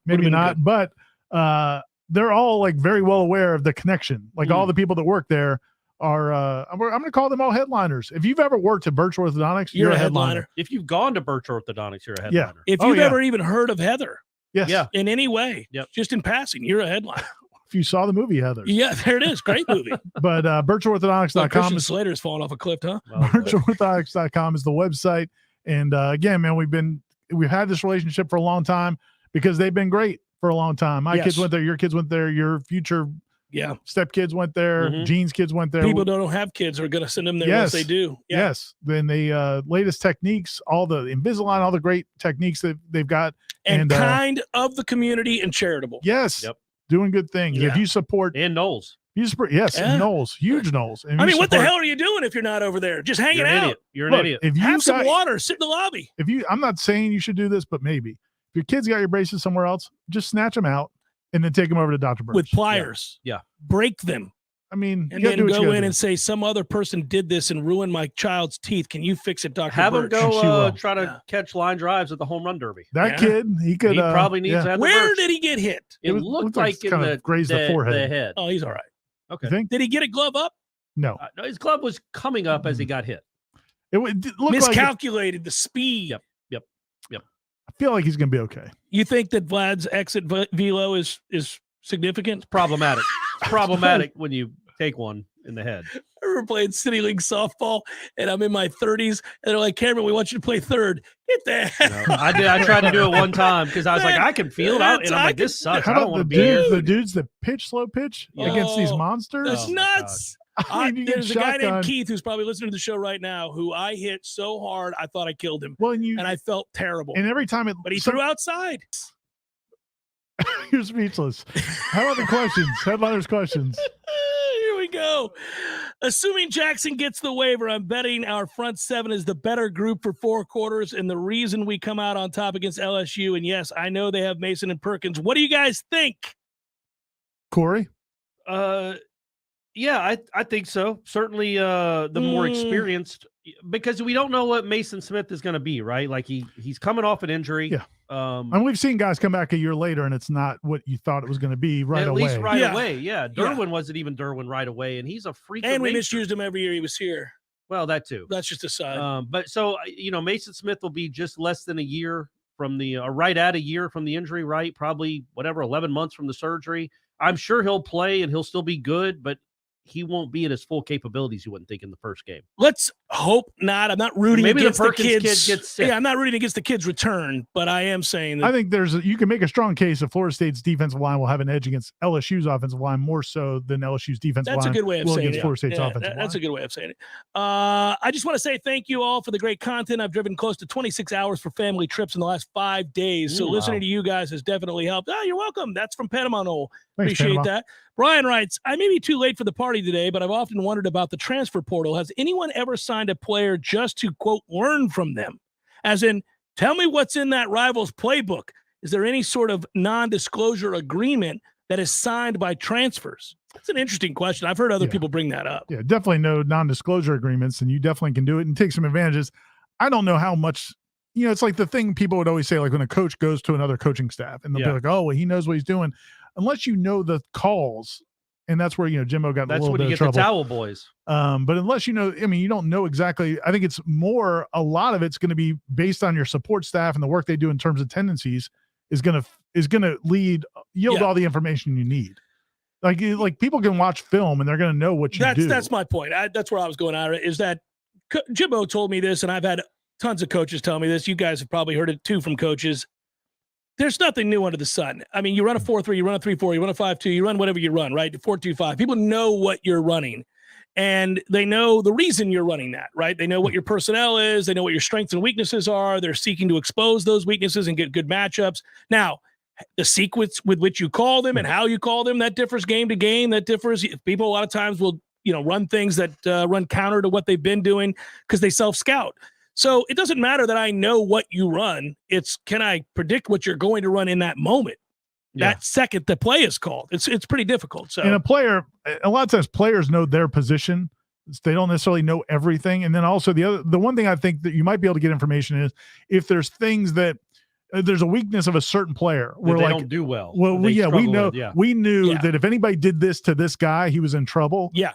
So we need to do this to this guy. That's the kind of thing, but I don't think overall. Yeah, I think you're right about that. I would say that the comment you made there about a lot of players, not all, but a lot of players just know their position, 100% accurate. It's also why a lot of times guys don't make good coaches just because they played. They don't know what everybody else is doing. Certain guys want to know what I do and how it affects everybody else around me. Other guys are just like, what's the call? And they know that based on the signal from the sideline. Dexter Carter said that when I interviewed him a few months ago. He said that he became a better player when he realized he needed to learn that other stuff. Yeah. But for most of his career, he's just like, man, tell me which way I'm going. Yeah. And that's how a lot of players Well, because you're under so much pressure to execute your role, your job. It's the ultimate team game. Everybody says that, but it's true. I mean, football is the ultimate team game. Like, if I miss my block, this whole thing breaks down. Everything else could work perfectly, but I missed my block and the quarterback gets killed, even though I got a guy streaking wide open because we set it up. So everybody knows, well, I got to do my job. I'm not worried about what Larry's doing. I trust that he'll do his job, but I got to do mine. Jonathan writes, hello, gentlemen. As always, I love the show. The more I think about the upcoming season, the more bullish I am. Not only do I believe FSU is a playoff contender, but also a realistic national championship contender. FSU will legitimately be a top 5 offense and has a chance to be a top 10 defense. I know those that question FSU's chances would reference the depth of the roster versus that of, say, UGA and Alabama, etc. I'm not debating the depth of the roster players 1 through 85. But I'm focusing on the 22 starters and their immediate backups. I'm not saying other teams don't have some position groups that are better than FSU. But if you have to take the entire team as is, I'm riding with FSU. Based on recent years, that might sound ridiculous until you consider that FSU potentially could have 13 to 17 players drafted. Now FSU's competing for a championship doesn't seem so far-fetched. What do you guys think? That was either a Seymour or a blue check. It is an all-time Seymour. We have those guys who just blow through any suggested blank of a post. But, hey, it's the offseason. I allowed for it. You should be confident, man. Like, you should be confident. I was listening to them yesterday, Jeff Cameron show, 1 to 3. And weren't you on it? Well, this is before I was on there. I was listening. Just trying to get a little pregame. Okay, trying to get a feel for what they're talking about. Pre-gaming. And I mean, just listening to them talk about it, it gets you excited, man. Like this team is a good, really, really, really good football team. It's so experienced. So experienced. You know what you've got. Like so many of these guys have done it. What are the question marks? The question marks are who's going to be playing offensive line, not if it's going to be good. Right. Whoever's playing there is going to be very experienced and old. And you know what you have at quarterback. You know you have a great receiver core, at least those top two. You've got good tight ends. You've got a great running back. And your defense will be good, but maybe not great. But if it's healthy, it'll be as good as anybody on your schedule. Yeah, I think the reason for enthusiasm isn't just the obvious. They won 10 games last year. They're markedly improved, but you really kind of know what you have on this roster like you're talking about. You've seen these kids do that against good competition. You've seen them. Yeah, they've been in the moment, too. Yeah, they haven't always succeeded in those moments, which I also think was good for them. Yeah. You know, I mean, I think you have enough ammunition if you're a coach to say, hey, look, guys, when we played offenses with a pulse, we didn't get stops. We got to be better this year there. We had a hard time stopping the run against Florida, against Oklahoma, and lots of teams really ran the ball effectively this year. So you have all these motivational ploys and reality checks for these guys. I can't imagine any of them are so high on the hog that they're ignoring the hard work. It just can't be. They haven't won anything yet. So you have a perfect mix. The biggest weakness on the team last year was? Because I think it's probably run defense. Yeah, well, they were terrible against the run because they were hurt. They were all beat up front. Yeah. And you attack that weakness in a way that it will now probably be a strength. Should be. It has to be. Yeah. I think it's going to be a strength. Yeah. So which in turn helps disguise what I think is the weakness, which is linebacker. Right. Yeah. So you are able to you're always trying to hide and mask areas of weakness. You'd rather be weak at linebacker than quarterback. And I would push back again. I think they're decent linebacker. I don't think they're weak. Especially now that they got Courtney. Now with a better front and them being healthier, I think you're going to feel like they're pretty good linebackers. I'm just saying that's a weakness of the team. I mean, if you're going to name strengths and weaknesses, nobody's saying linebacker is a strength. Right. I would just say that's a weakness. I'm not saying they're terrible players. I just think that they're pedestrian. Especially compared to the other position groups on the team. Trevor writes, how many Northwestern players are we going to take in the portal? Got a good linebacker? Got a good linebacker? Let's go. You don't want them a part of your culture. You don't want to introduce that in your locker room. You seem to have something good going here. Guys, when does the car wash start? I just don't get it, gang. I don't get it. I just don't. I have not read these details that are seemingly disturbing. Yes. Oh, they are disturbing. Yeah. So, let's keep it. Well, can you allude to some of them? Well, no. Are they called something? Well, I think the one's the car wash, right? Well, maybe running. Oh, Shrek. There's the Shrek, and then there was. Can we say dry humping? Oh well, you just did. You just did. Don't like that. That's one of the punishments. That doesn't sound good. No. Jason writes, I believe Tom said on last Friday's show that the Warchant staff will get assigned coaches to interview during the annual luncheon before camp. If I heard that right, can Jeff interview a certain coach responsible for linebacker recruiting?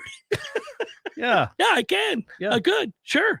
Just the whole conversations about Brian Courtney. Or talk to Chris Thompson about losing Brian Courtney. Which true freshman will get the most snaps versus LSU? This is from Houston. Ooh, that's a good question. I'm gonna say Vandrevius. Yeah, but KJ Kirkland is right there too. I just don't know how much a first game you're going to put. First game against LSU. It's got to be one of those two, though, right? I don't even know who else would even be in the running. It's got to be All Day Dre, doesn't it? I mean, it's him. Stop saying that. He's going to get. I'm going to do it just for you. I know you like it, so I just keep doing it. Yeah. It's All Day Dre, guys. Okay. Yep. All Day Dre all the time. I'm going to get him the shirt. This hasn't been my favorite headlines. I'm going to get it. Oh, you've had a tough one. Yeah, you got All Day Dre. Tyler Van Dam over here. Yeah, keep it going, guys. Eric writes, how is kicker looking between Fitz and the transfer? You mean Etsu? Easy now, Eric. That kid's a local. If it goes down to a kick versus LSU or Clemson, I don't know. Well, none of us do. None of us know really what's going to happen with kickers. We'll see. And you couldn't know from what they did in August or July anyway. We'll see how they handle it at the moment. All I know is Fitz has 2 game winners under his belt. True story. Yep, man, and he probably would have had a third if they weren't so. What's with the hatred of the kid from Etsu? Why do you guys just continually pile on and make it sound like Fitzgerald did anything worth a damn last year? Fitz Magic's 2 for 2 in game-winning kick opportunities. It would have been 3 for 3 if they weren't cowards at NC State. Just kind of middle of the ball. He kind of lost us the game against NC State. Well, his previous games made it, but he kicked the big one in that one. It would have been great after that, like after the interception, if he just walks over to Norvell and just starts talking. See, You just blew better it. than that. You blew it. You I threw had a this jump game- ball to a 5'9" kid. I had this game won. Yep, you had I'll just center the ball, coach. Burke Get out of here with the dub. Burke writes, so most predict FSU, LSU to be a close, hard-fought game. But what do you think the implications for either team would be if it's a 3-score blowout? Yeah, I mean, it would be much happen. worse for Florida State if that happens because they can't make it up. By The schedule playing isn't SEC such schedule. that they can make it up. And also But that there happens, is a man. perception, fair or not, that, Yes. look, you play in a garbage conference. Any success you have is because you play in said garbage conference. Now you get to play a big boy like LSU. People quickly forget that Florida State just beat LSU a year ago, and they write it off as it was Brian Kelly's first game at LSU, et cetera. So it would be a bad look. But I mean, look, if either one of these teams get blown out by 3 scores, I think we'd all be stunned. Yeah. That would have to be turnovers. Yeah, I mean, but that happens. It does happen. I'm just saying we would be But shocked. I don't If think it it's a were- referendum on the team itself. Either It one, if depends they on how it lose. looks. Depends but, on how it looks. But with Florida State, I think that whole, if you lose by 24 points to LSU, it won't matter what you do the next 11 weeks because everybody, including talking about the playoff, or should they be in the playoff? They're number 5 right now. No, they lost LSU by 24 points, even though it happened in September.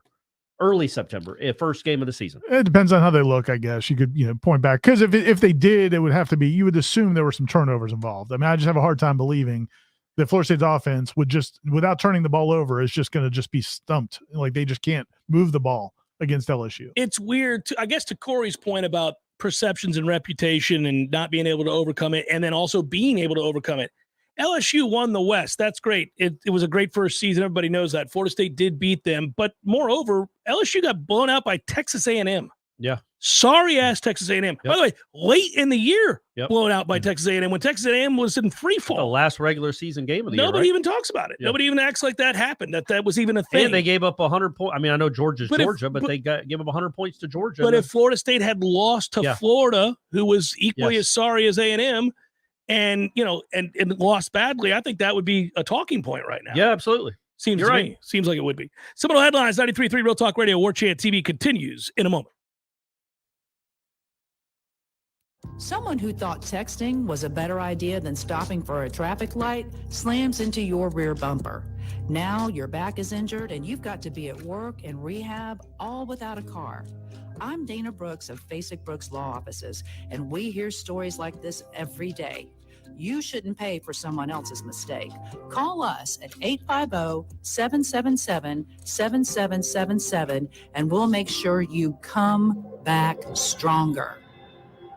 Discover seasonal sensations full of passion and flavor at Café de Martín and El Bar, a one-of-a-kind culinary and cocktail concept created by classically trained chef Martín Araujo. This summer, escape to your own Peruvian paradise in the capital city and experience handcrafted, colorful, refreshing cocktails like the Chilcano de Maracuyá, made with authentic pisco, mixed with lime juice, passion fruit, a splash of ginger ale, and bitters. Or enjoy a classic pisco sour made from grapes produced in the nutrient-rich lands of Peru. At Café de Martín and El Bar, everything is handmade from fresh ingredients con amor y pasión, with love and passion. From the moment you open the doors, you're immersed in the culture and transported to Tallahassee's only upscale Peruvian culinary experience, full of surprises with every dish and every drink. It's Café de Martín and El Bar on Capitol Circle Northeast in the Esposito Shopping Center. Open Monday through Saturday for lunch, happy hour, and dinner. Online at cafedemartin.com. When you need a plumber quick, how long is an acceptable time to have to wait? Yeah, hey, it's the Millers again. Just calling you about our little plumbing problem. 2 hours? Hey, we were hoping you can get here soon because the water is getting really bad. I mean, please hurry. 4 hours? I know you said you were on your way, but, honey, tell the kids to tread water. 8 hours? Don't worry about us. At M&L Plumbing, you'll never have to wait long for quality, dependable service, right when you need it. At M&L Plumbing, we listen to our customers, and our qualified technicians aim to achieve 100% customer satisfaction. So the next time you need plumbing work or repairs, think of the name M&L Plumbing, your local plumbing experts, commercial or residential. Give us a call, 850-575-9393, or visit us online at mandlplumbing.com. M&L Plumbing, for all of your plumbing needs. My man, Eddie. Jeff, what's happening, dude? Bears eating people all over the place. I read another article today. It's the third one in the last month of somebody getting mauled to death by a bear. Man, bears have their own space. You got to let them have that. You do. You got to stay clear of bears, is what you're saying? Yes. I got a question for you. Here you go. If you had to be mauled to death, eaten alive by any animal in the world, which would you choose to eat you alive? Ooh, I think maybe I'd want, I don't know, longevity time, a mouse. Just a slow burn. Slow burn. This thing just finished the pinky. It's been a month. I could go to work. I could still do my thing. I could probably live 30 years. I thought you were going to say great white because it'd be quick, or a grizzly. We went with mouse. Yeah, mouse. Okay. Mouse it is. Gordo's bringing the flavor and flair of Cuban food to Tallahassee since 1996. Life is stressful. Dinner shouldn't be. That motto is why Register Sausage has been doing business in the Florida Panhandle and Lower Alabama for over 75 years. A proud sponsor of Seminole Headlines, Register Sausage always provides the best Southern smoked sausage to over 140 grocery stores and restaurants throughout the Southeast. Headliners have discovered the Register's difference. You can too. To find a store that carries Registers near you or to buy directly, head to registermeats.com. That's registermeats.com. Register Sausage. Yay, sausage! Seminole Headlines returns now. Head to YouTube and search for Warchant TV today to catch the show live or on demand. Now, here's Jeff Cameron, Ira Schofel, and Corey Clark. MLB is in full swing, and MyBookie is going to be your one-stop shop for all your betting needs. A wide range of betting options, including money lines, run lines, totals, and futures. MyBookie gives you plenty of ways to bet on your favorite teams and players. You can also take advantage of the brand new MyBookie Money Bag feature, which gives you the chance to secure a bet on your favorite team or player at insanely boosted odds. Sign up today at MyBookie. Use promo code WARCHANT to secure a first deposit bonus of up to $1,000. It's simple. Deposit $200, play with $300 instantly. Just use promo code WARCHANT to claim your bonus. So if you're a baseball fan looking to add even more excitement to the new season, look no further than MyBookie. Sign up now and get ready to experience the thrill of baseball betting like never before. Bet anything, anytime, anywhere with MyBookie. And bet the Orioles a lot. There you go. You going to catch the Rays? Thanks to the Braves, we might. Hey, we did all right. We did our part. They took that 10-4 ass kicking going into the break, though. Yeah, that's fine. I felt good for the Rays to get one. I've never been to that stadium. It's a good retort. Yeah, it's a terrible stadium. By the way, I'm glad you enjoyed Ferg's. That was started by my coach. Oh, really? Yeah, Ferg was my middle school coach, and then he hired one of my high school coaches as his first bartender, Rich Ninus. Okay. Was it that big? No, it was a gas station. It was about as big as this studio, quite literally, across the street from the police station. And then it's still across the street from the police station. Then they added on. We went away. I thought the place was going to close because at the time that they opened, they didn't have the Rays. They thought they were getting them at a different time. Oh, right. They had the Lightning, which played in there for a while. And then anyhow, it's now that worked out. It was huge. Slammed. It's a great place. It always is. I'll ask a question. Writes. Is it? No, that's a repeat. Good afternoon, gents. This is from Augur.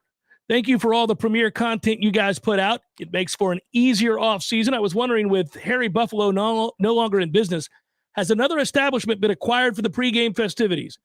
Yeah. Yes. Yeah, it looks like we're heading down that track. Yeah. Yeah, I think more details coming. More details coming soon. But yeah, we'll have a venue for a lot of shenanigans probably Saturday and also on Sunday down in Orlando for the LSU game. That's going to be fun. We'll be doing a pregame show and everything else for everybody, and that's going to be a good time. Henry writes, what pro athlete, current or former, would each of you want to have an in-depth discussion with about what made them a master of their craft? For example, I'd like to talk to Chipper Jones or Albert Pujols to pick their brains about how a Hall of Famer processes and adjusts throughout an AB. I love those kinds of conversations, by the way. Tony Gwynn, having a conversation with him about what he's thinking after each pitch. It's one of the things that makes John Smoltz really good at his job when he does color for baseball is the breaking down. Well, he threw a fastball in here. Here's what he's looking to get. He'll probably go away here with a slider. He's allowed to not talk so much. I love him. He does a Braves job. Fan, and he really knows what he's talking about. But I feel like he is always talking. Yeah, and that's fair. That's a criticism of the way he does the job, but the information is really good. He's really good at it. A player, I don't know. You're going to say Cal? You're going to say you're going to go Cal with a pitcher? Raleigh? You're going to go with Palmer? Who are you going to go with? Man, that's a tough one because you're talking about all time. Well, it could be any athlete, apparently. What player? I think it would it be Jordan? Would it be Tiger Woods? I'd be interested in talking to Dr. J. I think that would be an interesting conversation. I just think the time frame. Yeah, time frame's good. I think Ray Allen maybe. I want to know when he became a psychopath and had to shoot 500 jump shots a day. Make 500 jump more shots than 500. Yeah, and that shot he made to keep with 1 second left. Yeah, with the Heat to keep that series alive. He had practiced that running out to that exact same spot and shooting like that. Why? That never happens. That happened once in his career, but he said he practiced it every day, sprinting to that spot and catching it from a low post pass, which just doesn't happen. The great ones, Burt Reed, that's what Jimbo. That's a good point. Burt Reed might be. You can't just drop a pass. Yeah, it's an art. You never know when you're going to need that play. It's an art. You typically catch them. Yeah, and to know in that moment, here's where I have to drop one. The time is not on our side. Because my coach is going to insanely call this play. And I got to drop this ball right here, right now. Right. And I'm going to do it better than anybody before because I have practiced dropping these. Yep. So, well, he was so good. He made it almost look like a catch. That was the thing. They had to go review it. He fooled Jimbo. Jimbo fell to a knee. Yeah. Something to point out here that's true, I think universally true with all the best of the best, and we can name any number of these players, obviously. The aspect that I would like, and you just alluded to it, and I think to some degree, maybe Dr. J, his would be more of a social kind of interaction, but guys turn off their brains in the biggest moments and just react to the thing that they've practiced. Yeah. And I find that really hard to do. Not everybody can do that. Like, I think if you're an elite golfer coming down the stretch of a golf tournament, you've made 1,000 swings with a 6-iron, and here's one. Only this one is, if you put it close to the pin, going to win you a major and forever change your life. So it's not just another 6-iron. It's a 6-iron that could change your existence and your family's and everybody else's. How do you just execute that swing without ever thinking about the magnitude of what you're about to do? Guys who hit walk-off home runs in a World Series or a playoff series. Like Mazeroski. But think about it. It's a 2-2 pitch. You fouled off the last 3 pitches. Guys that are just able to say, I'm sitting fastball in and not think about, if I swing and miss, this series is over, we lose. Do you think anybody's ever answered that question? Because that's a question people at bars or whatever, you might ask somebody. Think anybody else has ever said A-Rod? As like picking their brain and all the time, man. Are you kidding me? See if you can pry something out of A-Rod about A-Rod. Yeah. There's so many layers. Yeah. To A-Rod. Yeah, he would He's probably be the last person that would even yeah. come to mind. Yeah. Sean writes, guys, why don't I see Alex Atkins' face on every ad in Tallahassee? We need our Seminole-friendly business owners to get in gear and make Alex Atkins the face of every local business. Let's get this man his own NIL deal. Love you guys. Can't wait for football to start. He could do the jewelry commercial that Jimbo used to. Jimbo and Candy, and then it was just Jimbo. It always seemed so candid and real and authentic. It looked like, like they loved each other and they were getting that jewelry right then and there. They did a good job of capturing the moment. Sure.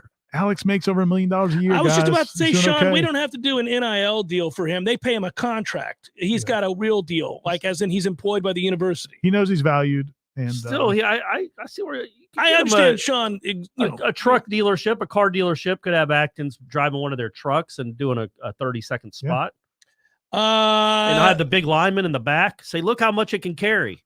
And he's hauling his whole offensive line with him. Hello, gents. Ira, inquiring minds want to know if Rushman hits righty from the start. He might hit 70. Oh, that's what it. Okay, so I see where he's going. 7 out of 8. Yeah. So he blew it. He's he's a dumb guy. No, he went left-handed. It was a smart play because the ball's supposed to carry better to right field. He just didn't. And then when he switched, he went see a 7 out of 8. He might have not should have had. I mean, look, if he was trying to win it, he wouldn't have his dad as his pitcher. His dad wasn't the best. Somebody texted me, he's like, cool. "Hey, his pitching coach." I'm like, "It's his dad." Was he a little overwhelmed? Was he, can be not as consistent as as yeah. Greg writes, does the fact that the top 10 most important players on Warchant's top 40 list include 9 transfers kind of make you nervous about the future? They're good at hitting transfers, man. Who's the one that isn't? Patrick Payton, I think. Payton? I think they're improving in that area, Greg. I think that the reason that group is made up of all transfers was it was born out of necessity. They were desperate. Think about when Norvell and staff got here and what this place looked like and the void of talented athletes. And the one thing I would say is it's not, the perception would be if you say that is like, oh, they just went and got a bunch of mercenaries and now that's why they're good.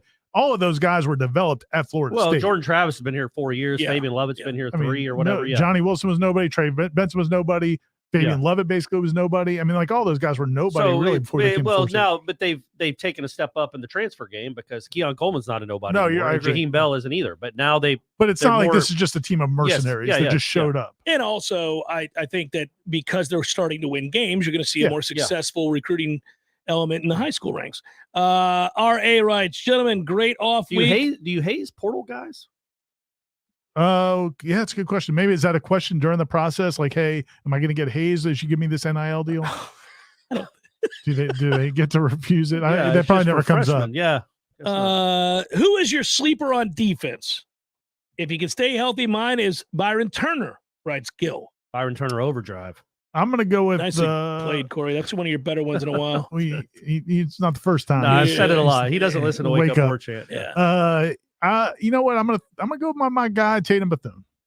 He can't be a sleeper. He's like second tackles last year. According to Jeff, I mean, no. You're putting words in my mouth. According to Jeff, he's the worst linebacker in the conference. Yeah, I got. I don't think he's the Alan Augustin back there. No.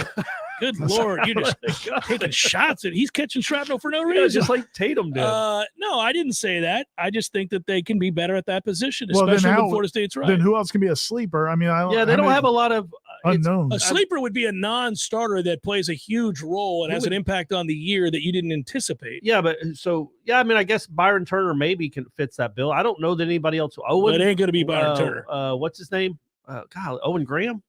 Omar Graham. God, I'm caught Irish. Owen was so far off, I couldn't get past Owen. Like, who's name? A football player named Owen. Thinking of throw Mama from the train. Owen.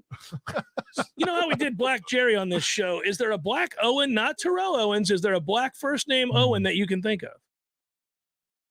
No. I'm sure there is. There's probably a superstar that we're not naming because it's Seminole Headlines. But guys, Black Owen. Come on, give me a Black Owen. I can't think of one off the top of my head. Black guys, name me a Black Owen. Edwin Moses. That's not Owen. Next question. We didn't name a sleeper. Omar Graham, maybe. Omar Graham's not a bad effort on. What about Azarie? Would he count as a sleeper? I don't know. Maybe. We don't think he's going to be a starter, do we? I don't know. Whoever's not the starter, Jarian does he? I mean, okay, I'll give you one. I don't know if this constitutes as sleeper, but maybe it is. Is Winston Wright a sleeper? Yes. Nobody, because you don't go into this season. Defense. Yeah, that was defense. Sorry, I didn't see the defense. He's definitely a sleeper on defense. I'm not expecting anything from Never him. know. That dude, 5 interceptions. That's right. But on offense, I would think Winston Wright could be a sleeper. I do too. I mean, if he gets right and he's healthy and he plays the role that they thought he could play. This is a good question and a tough one, and one that I think we've had to kick around ever since we've seen what's happened in the world of golf. Chris writes, would you guys have any objections to Saudi money bankrolling FSU? Or maybe even the whole ACC. I don't think golf was the last place they were looking to invest in. Personally, I wouldn't feel great about it, but all money's dirty if you trace it back far enough. He's right about that last part. Man, no, I wouldn't like it, and I have thought about it, and they weren't stopping at golf. I think you got to be careful who you let control all of your various entities. I mean, isn't F1 already before golf? I assume, yeah. I've never seen an F1 race. I don't know, but I know it's wildly popular. I've watched the Netflix show. Did you? Was it a good show? It's a great show, yeah. It makes you interested. Not interested enough to actually watch the races, but it does make you interested in it. The golf one's good too. You should watch. I've seen Full Swing. Yeah. And the tennis one. Yeah, I watched. Yeah, I did that. Yeah, I don't care anything about. And they're coming out with the quarterback with Mahomes and Mariota. Isn't that awesome? Why would Mahomes, they do? Kirk Cousins. Mariota's out of the league. Why would they do this? They wanted 3 different perspectives. So here's a guy who has sucked since he entered the league and is now at home. So there's 3 of them. It's Mahomes, who's the best player on earth. Yeah. It's Kirk Cousins, who's average, decent, whatever player. And then there's Mahomes, who's terrible. Well, you know that they got the perspective of. Oh, sorry, Mariota. Yeah. So they got the 3 perspectives of great, pretty good, and awful. I don't think the Saudi money is going to infiltrate the ACC. Yeah, I think there's a lot of other leagues they'll get to before they get here. But the problem is going to be if it's accepted in other places. Like how did your sport turn it down? I don't know. Austin writes, early in Ira's awesome career, he had to cover a scrappy and slow white guy playing high school basketball. That covers a lot of the guys I covered back then. So who was this? That guy was me. Writes Austin Reams. Please tell me I didn't send Ira down the road of hatred towards white basketball players. Austin, you don't qualify because you weren't hyped up. The problem is the hype. Yeah. But yeah, Austin, I wouldn't say you were slow, Austin. You were more physical. He was more of a banger. Where did he play? He You remember him? Brookwood. Oh, really? Okay. Yeah, more of a banger. He described himself as scrappy. Scrappy, yeah. But he said scrappy and slow, and he just hopes that he wasn't the reason you hate white people playing basketball. Slow's relative. He was playing in the private league. Yeah. And, South he Georgia helped us private out. league. Yeah. Those were good times, man. I loved covering high schools back then. It was awesome. Enjoyed it. Enjoyed covering you, Austin, and your teammates. I can't remember if he played with Arroyo or not. So Brookwood, yeah, he played at Brookwood, and Brookwood, like, I don't know if it was when Austin was there, it might have been after. They brought in Carlos Arroyo, who played in the NBA for a long I time. remember Carlos Arroyo, yeah. The coach there, Brookwood, had a connection to, I guess, a coach in Puerto Rico. And anyway, so they get him in. And, dude, you introduced, I mean, this was like. It's an NBA player to yeah. Austin Reeves. Hey, come on into the church league. Yeah. This will be a lot of fun. Unbelievable. We run on the weekends. It was a show, man. He was I awesome. assume it was like Lisa Leslie in high school, or just, I could score 80 if I 80 want. points a game. And he's like bouncing passes off of kids' heads because they don't know they're coming. I mean, Oh, man. Well, Austin not here, Austin. No. Other Arroyo, players. yeah. But Austin here is weighing in, and he did write hashtag, I hope it was Bill Lambier. It wasn't you, Austin. Yeah, that's an easy one. Seminole Headlines, 93.3 Real Talk Radio, Warchant TV continues in a moment. Your local news now. One man is dead, and now Tallahassee police are working to figure out who shot him. The man was found in the 3000 block of South Adams Street, just south of the Dr. B.L. Peary Jr. Branch Library. The shooting took place at University Courtyard Apartments. This is an open and active investigation. Detectives ask anyone who may have information regarding the incident to call TPD at 850-891-4200 or to remain anonymous, call Crime Stoppers at 850-574-TIPS. Communities in Sewanee, Hamilton, Gadsden, Lafayette, and Franklin counties will receive funding for broadband infrastructure via Florida's Broadband Infrastructure Program. Fiber optic cables, once laid, will provide download and upload speeds of 1 gigabyte. The governor's office said the latest statewide award will total more than $247 million and connect more than 59,000 unserved and underserved businesses, homes, farms, and anchor institutions like hospitals and libraries to high-speed internet. This is Rachel Anay with your Real Talk 93.3 local news update, brought to you by Macklemore Systems, Tallahassee's go-to Mac store. Check them out online at MaclemoreSystems.com. This is meteorologist Paul Trombley with your Real Talk 93.3 weather update. A mix of clouds and sun this afternoon with a slight chance for scattered storms. Highs level off around 92. Winds out of the southwest, 5 to 10 miles per hour. Slight chance for scattered thunderstorms. Tonight, lows around 73, partly cloudy skies. Sunshine mixed with clouds at times. Tomorrow, scattered thunderstorms likely, highs around 94.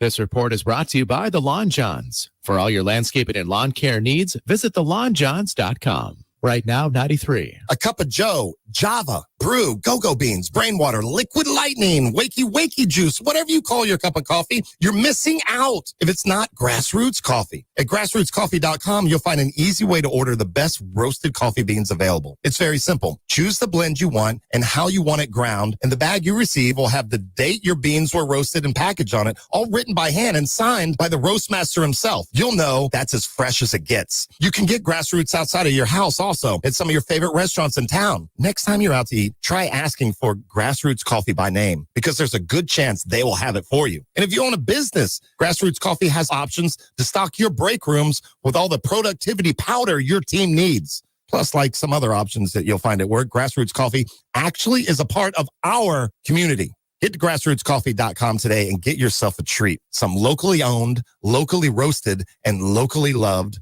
Grassroots Coffee.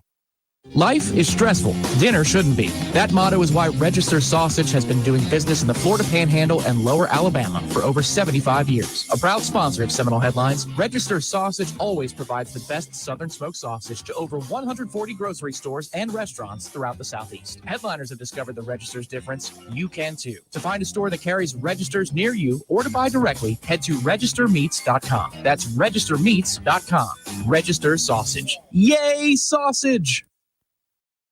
Seminole Headlines returns now. Head to YouTube and search for Warchant TV today to catch the show live or on demand. Now, here's Jeff Cameron, Ira Schofel, and Corey Clark. So here's a touching, real quick heads up, Corey. Get off your phone. Okay. I was looking at the draft. I just want you to know, draft. buddy. I just want you to know. Buffalo Noel, I think his name is Troy, writes, guys, I'm going in for surgery on my abdomen tomorrow. It's full of blood clots. Oh. I wanted to let you guys know how much I've enjoyed Seminole Headlines from day one. I have only asked one question ever, though, through the years. But hopefully when I wake up from surgery, I can listen to you guys. Wow. No question, just an observation. And, hey, Troy, Buffalo Noel, we're rooting for you, obviously. Thanks so much for the kind words, but you'll be on our mind today, buddy. And I'll hopefully be honest, all right. what a great time to ask that second question. Next week, he's going to ask that question. I thought the same thing. Well, That's he it, should right? ask it here, and then when he wakes up, he'll hear us answering the question. Well, now he'll ask it. Okay. I think you should criticize him more. Yeah. While we're here doing this thing. Hey, it's tough love, Clark. Good luck with your surgery and all, guy. But that should have been the question. But seriously, yeah, good luck and thank you. Very thanks a lot, man. And, Yeah. We're thinking of you, buddy. Well, and I'm crossing my fingers that we do get a question from him next week. Although we won't be here next week, so it'll be the week after. 2 weeks. 2 weeks, Troy. We'll be here for you. Save it, buddy. Save it. Would you trade? This is from Ambassador to Florida. Good afternoon, gents. Here's a hypothetical. Would you trade going 6-6 in 2021, beating JSU, for going 9-3 in 2022 and losing to LSU? No. Would Norvell, you think? Because he wouldn't have the Jacksonville State game hanging over him. Worst loss in program history. And you go to a bowl? Yeah, but I don't know, man. He goes on to say, I think the whole vibe would be different. As always, EA Sausage. Just wanted our thoughts on that. No, man. I like the 9-3, the 10-win season with the bowl win and all. I think you're supposed to do what you're supposed to do, man. And I think we're underestimating what the perception of Florida State is and how big of that LSU win is part of that perception. Like it wouldn't. And what's that done in recruiting and all the other things? Because at the end of the day, if you didn't have that LSU win, you'd have a narrow win against Florida. You'd have a narrow win against Oklahoma. Well, you might not even play them because you might not get to that bowl game. And and you've got some blowouts against bad teams. That was a pretty tough loss, though. It was something to behold. Yeah. I want to give credit where credit's due regarding that game. Tom Lang and Gene Williams did the post-game call-in show, and that's got to be on our channel somewhere, right? If you go back far enough. I tuned in. I was like, I got to see this. I can't fathom how this is going to go. And they were pros. That's one of our, I think, all-time rap video views. Yeah, we got a lot of views on that. From not Florida State fans necessarily, and not Jacksonville State fans either. That was something to behold. I was like, oh my goodness gracious, when that happened. My son was sitting next to me, and he was like, "What just happened?" I'm like, "Well, we just lost Jacksonville State. Get your stuff. Let's go. Let's go. This is the craziest thing I've ever seen." Yeah, you could feel it coming. Yep. Oh, 100%. Marlon writes, "Okay, gents. So Sarah Blakely has pledged to give away half of her fortune. Can we get somebody at FSU to hit her up for some of that pie? Love the show." She has. He's talking about money. He's talking about money. Yeah, he's talking about money. Yeah. She has pledged to give away half. No, I think that's a hypothetical. Oh, no. I think she has. I think this is a thing that certain billionaires have done where they pledge to give away a certain amount of their money before they die. Yeah. All right. Well, I'm sure FSU's trying. Unsuccessful so far. Feels like they've been unsuccessful for a very long time.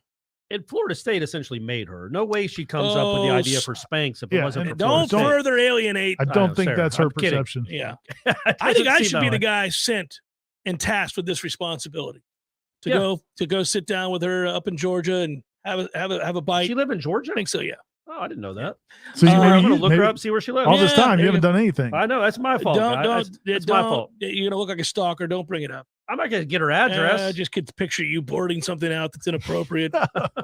Miles writes, does Jeff realize there are now 2 Jackson Wests at Florida State? There's Jackson with the X. And I did realize that as soon as I saw that the one with the X was coming here. Yeah. The one with the X. Yeah.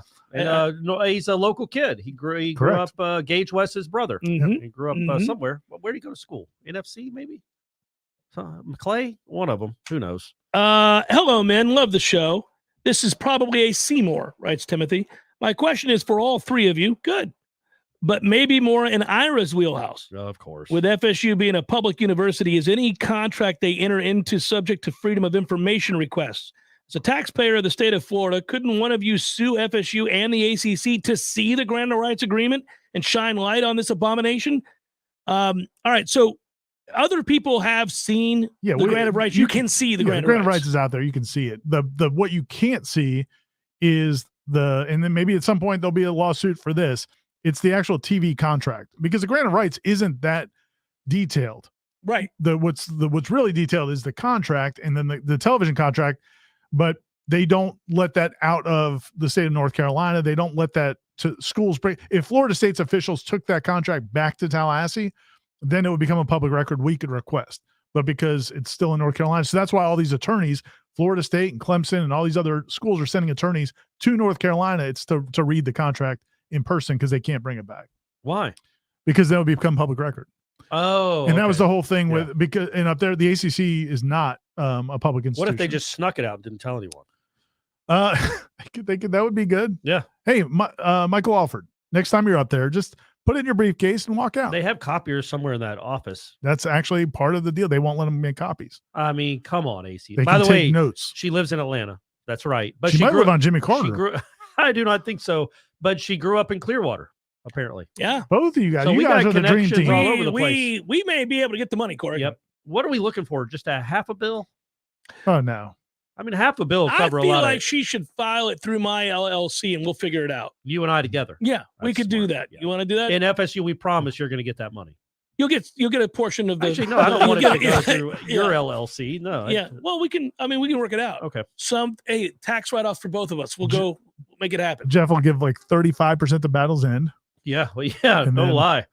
We have a lot of money to disperse. We'll be able to do plenty of great things around here. And when they run out from underneath Jeff Cameron Tunnel, it will be something to behold. We'll all celebrate the victories that are forthcoming. Charlie writes, "Good day to you, gentlemen. Good day to the best damn sports talk show in all the land." Amen. How about that, Amen. guys? Yeah. As always, I love your show, and I can't get enough of it. A little while back, you guys had a question about the biggest mistake made by FSU over the years, and Ira said the hiring of Willie Taggart. And while I have mad respect for Ira, I have to take issue with this particular position. I believe Willie was necessary but painful as a step to Mike Norvell. 2016, Jimbo was driving us into the side of the mountain, as you guys like to say, and that was not going to change. If A&M had not hired him, we would have been stuck with him at least 2 more years based on our sports administration at that time. They may have been worse than Willie. Hiring and firing Willie did not cost any more than firing Jimbo in 2016 or having 2 more years of Jimbo. 2016, Mike Norvell would never have been on our radar, and we would have missed out on him. Ironically, Willie Taggart may have been one of the best things that ever happened to us because it was the necessary bridge to where we are now with Mike Norvell. Your thoughts? One little correction. Mike Norvell actually was on the radar the first time around, and they decided to go for Willie. Mhm. So I'm not saying that Mike Norvell would have been the right hire at that time, because I don't know that it would have, again, look, I'll be the first one. The one thing I will own up to with Mike Norvell is at the time when it became apparent that that's who they were going to hire after the Willie Taggart debacle, I thought, man, this is not going to go over well. Like, the fan base is not even going to embrace this guy because you just went back for another AAC coach, and you're not getting a Power 5 guy. You're not getting a name guy. And don't forget, they had all had dinner with Bob Stoops. They were here. Hey, Everybody knew he was going to be exactly. the next head coach. He was at right? the airport. Mhm. But I mean, there was so much buildup. They had that Renaissance campaign to donate, for donations. The timing felt so weird to go back to the AAC. But 2 years earlier, it might have been, I don't know if it would have sold any better at that point. But I mean, we'll never get 2018, 2019, and 2020 back. Like, those were our year. Those were years of our lives that we had to watch that sorry product. And a lot of that did have to do with Willie Taggart. And I'm a big Mike Norvell fan. I think we're all believers. I think we think he's very good and can have this program elite for a long time. But it's been 1 year. So let's not act. In 5 years, it's a fair thing to say. In 5 years, we'll have better hindsight on what getting to Mike Norvell meant. Right now, it looks great because they won 10 games last year. But let's see if there's some championships in the future before we say Willie Taggart ended up being a good thing. Yeah, because he could have just made a good hire in 17, 18, and not had to deal with. I think if you go back all time, and I can't remember if you guys mentioned this at the time, I definitely think somebody came back to me with it, was, the letting Coach Bowden make Jeff Bowden the offensive coordinator might have been. I may have said that at the time on the air repeatedly. Did you ever say that? I may have mentioned that You this came seems out like against- a catastrophic mistake. Came out against Jeff It's Bowden. also tough, though. What do you do? You're staring at Bobby Bowden at that point. It sucked. And I remember having said that on the air thinking this isn't going to go over well. And I do admit that had social media existed the way that it does now, I don't know that I would have been as verbose in my efforts, because I would have had people telling me every 30 seconds that I was the world's worst person. But it seemed like a catastrophic move. And more importantly, I will say this when you go back, and I really thought running Dave Hart off was a terrible, terrible mistake. But there were people in the administration who also knew it was a terrible, terrible mistake. But when you have an iconic figure, and this is anybody anywhere in any sport, if this person is that powerful and that great, and especially if they're a good guy and they're just making a terrible mistake, it's easier when they're a bad guy. Yeah. Like when Jimbo Fisher's screwing up, he had a national title in his back pocket, but he wasn't beloved. And he was a jerk. And he was easy for people to go, yeah, screw this guy, get him out of here. Much harder for Bobby Bowden, but it was one of those things where I think a lot of people behind the scenes were kind of like, yeah, this is not going to end well. As they say with nepotism, it's never the hiring, it's the firing. Well, and the challenge with that is you would like to think, like, if one of us was making a bad decision, especially professionally. You know how many times you and I have had to have this conversation about that guy? Yeah, I mean, a couple. And all the love we have for him, and we watch it play out. We say, we got to let him learn. Let him learn. And I never do. The idea that Bobby Bowden didn't have anybody on the staff that Mickey and other people on the staff didn't feel like they could have that conversation. Yeah. Chuck used to be that guy, and he had gone away, and then there were lots of other things that were involved. So that where Florida State was in 2000, that probably cost them multiple national championships. That decision, because it derailed the entire program. It was still in the early 2000s, and it's the lost decade, but. Man, there was talent there. They had a ton of talent, and they would have kept getting a ton of talent if it wasn't that coaching staff. Think about how good they were in 2002 even. And then it's after that. How much talent they had in 2002. They weren't good in 2002, but they had a lot of talent. 10-2? That was 2003. But 2002 they went 9-5. Well, they weren't terrible is my point. point. They had a lot of talent. Yeah. But if you want to judge horrible bad decisions by how many national championships it cost you, Jeff Bowden's probably won, but Randy Moss is 1A. Well, don't kick Randy Moss off the team. You win two. And this gets back to where you can see the cultural shifts. Because if you think about that, it's absurd. It's absurd. It's like pot's legal. Yeah. What are we doing? Can you imagine a weapon of that magnitude? We all have. Every Florida State fan has thought, imagine trying to defend that receiving core with Randy Moss. Yeah. You're beating people by 50 every Saturday. You don't have to play Florida again in 96 because you would have just beat them by 30 points. They would have, boat races. Nobody even would have wanted to play you in the championship game. Okay. Michael writes, Jeff is going to read all the questions.